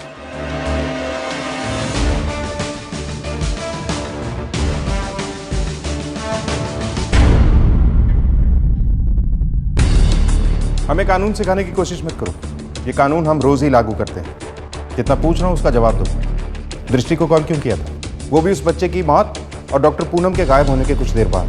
हॉस्पिटल में हंगामा हुआ था, उसको जानने के लिए उसको मैंने फोन किया था। किसे बचा रहे हैं आप, खुद को या अपनी बहू पूनम को?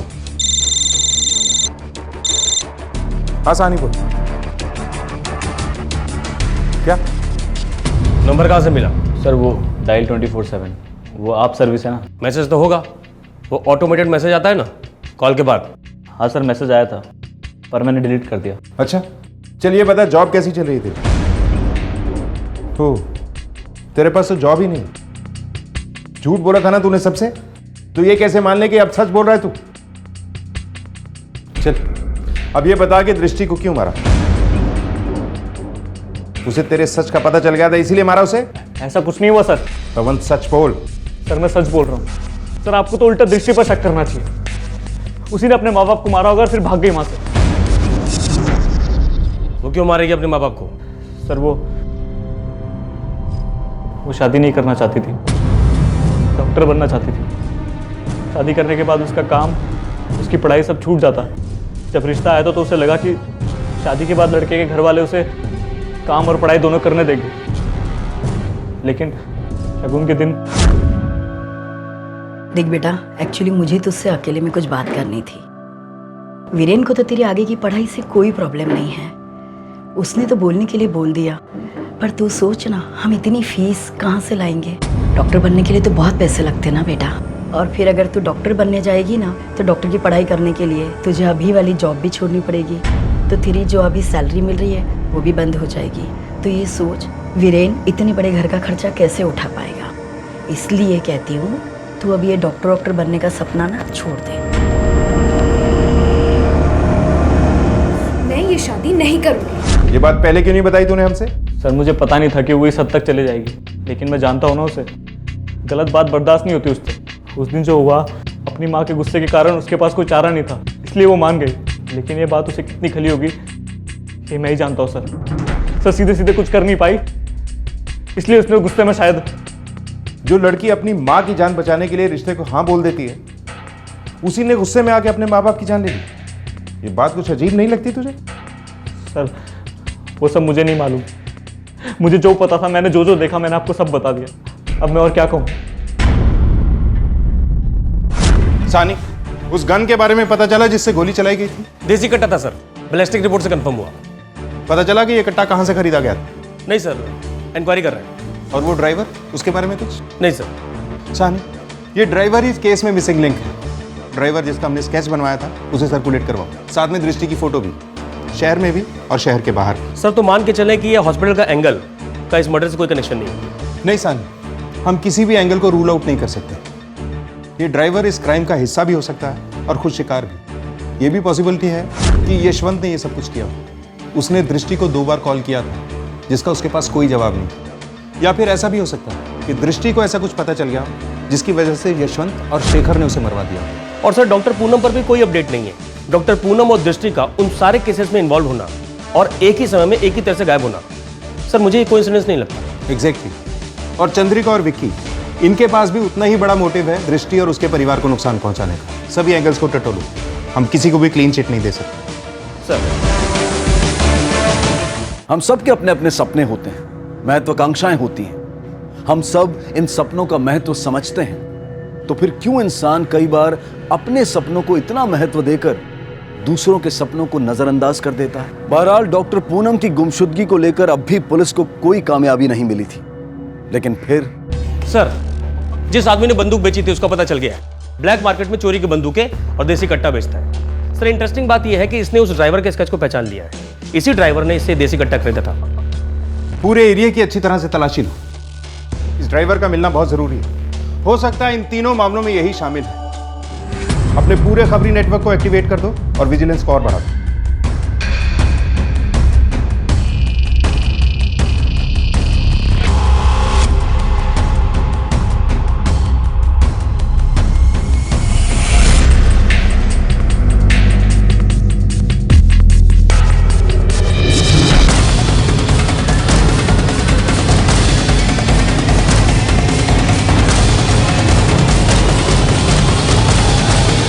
के माँ बाप को साहब। सर कौन दृष्टि? हम जानते हैं कि तेरा पहले भी क्रिमिनल रिकॉर्ड रहा है। पिछली बार तो जल्दी छूट गया था, इस बार अंदर गया तो लंबा जाएगा, समझा? क्यों मारा उन लोगों को? हाँ साहब, मैं नहीं मारा उनको, लेकिन ये मैंने अकेले ने नहीं किया। ये सब मुझसे किसी और ने करवाया साहब। ये बात हम भी जानते हैं, लेकिन ये जानना चाहते हैं कि वो कौन है। दृष्टि, विक्की या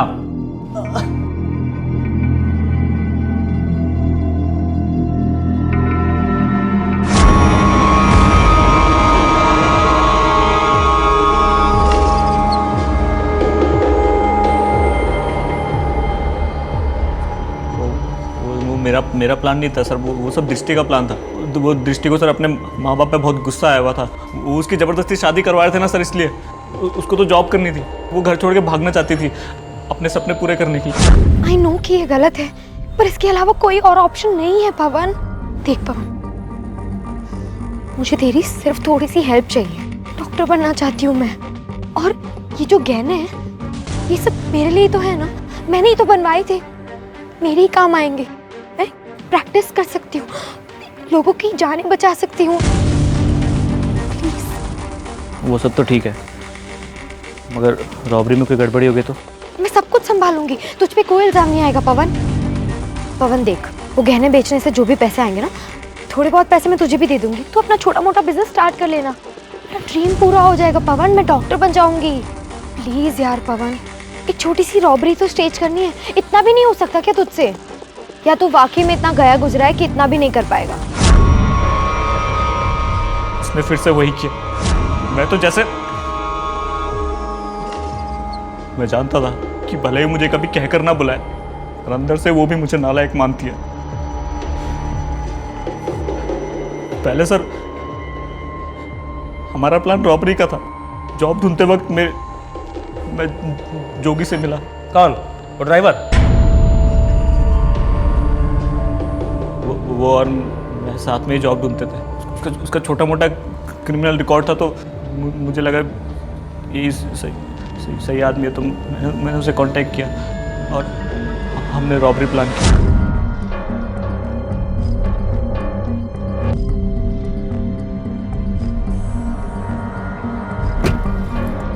पवन ये देख, ठीक है क्या? पवन हर बार की तरह इस काम को भी मत बिगाड़। अरे पवन जल्दी चलो, देर हो रही है। आता हूँ जी, आप लोग निकलिए, मैं सबको भेज के पहुँचता हूँ। हाँ ठीक है, जल्दी आना, जल्दी। उसकी बातों पे मुझे इतना गुस्सा आया कि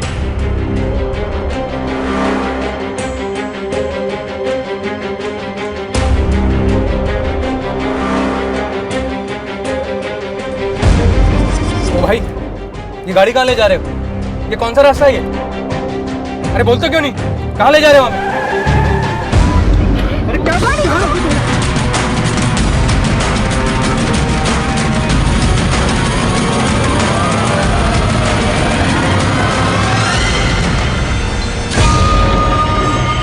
गुड जॉब जोगी। अब इसके साथ क्या करने का इरादा? इसे भी पहुंचाऊंगा इसके माँ बाप के पास, पर पहले तड़पा अनुजी भर के। बचपन से इसके चलते जो ताने जो गालियां पड़ी हैं सबका बदला लेना। मैं तो मानो घर में पड़ा हुआ कचरा था। मेरी अपनी माँ उससे ज्यादा उससे प्यार करती थी। मैं जो भी करता, जितनी भी कोशिश करता, मेरी माँ के लिए हमेशा कम था। जीती जी तो सब पर दृष्टि का जादू सवार था, लेकिन मरने के बाद दृष्टि कहाँ है?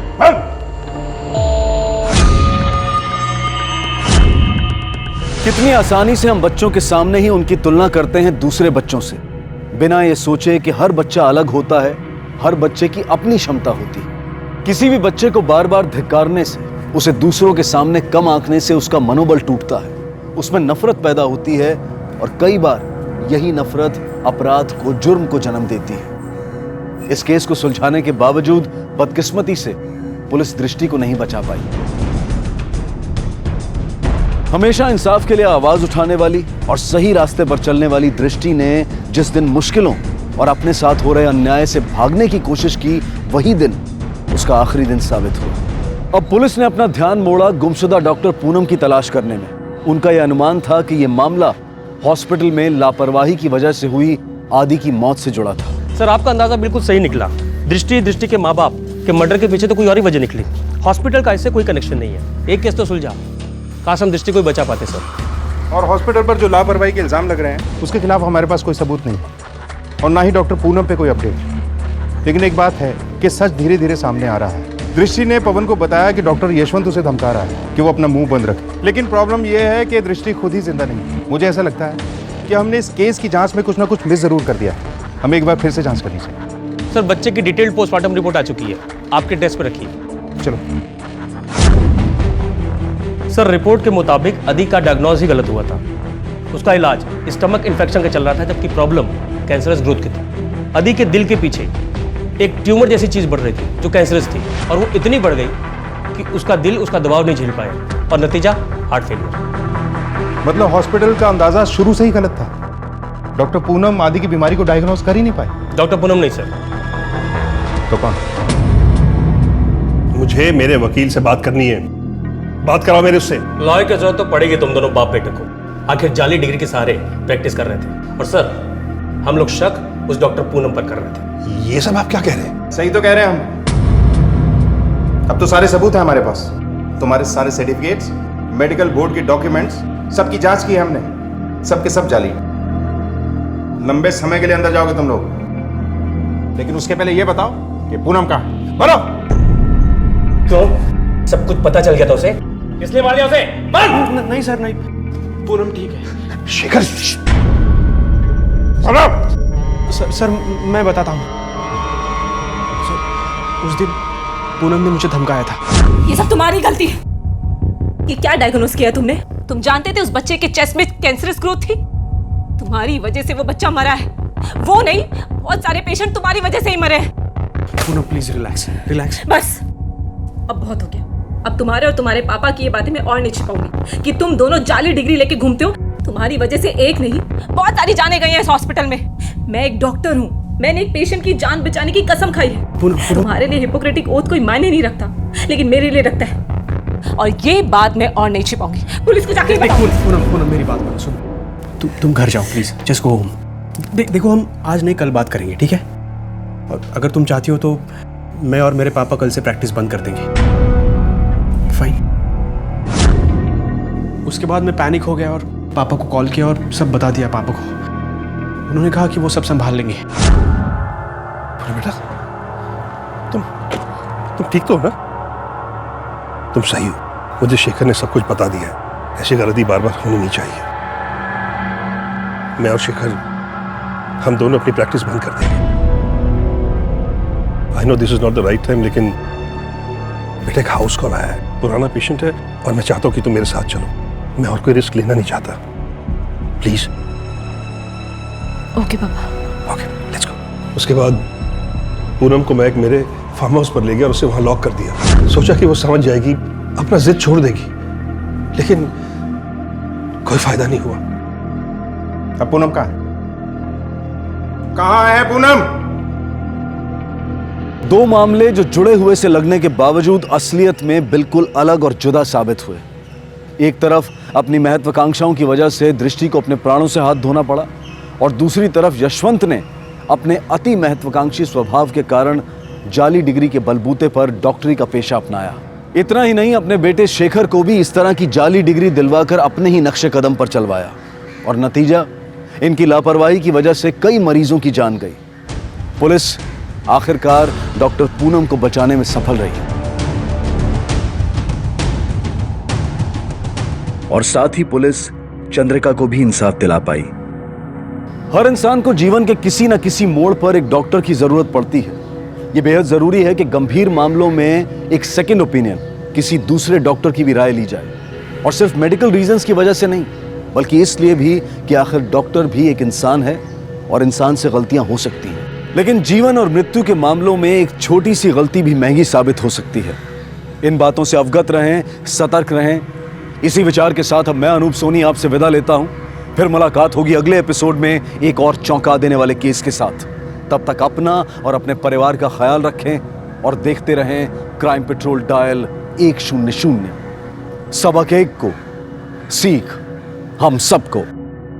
जय हिंद। क्राइम पेट्रोल के और भी दिलचस्प कहानी देखने के लिए हमारे चैनल को सब्सक्राइब करें और बेल आइकॉन दबाना न भूलें।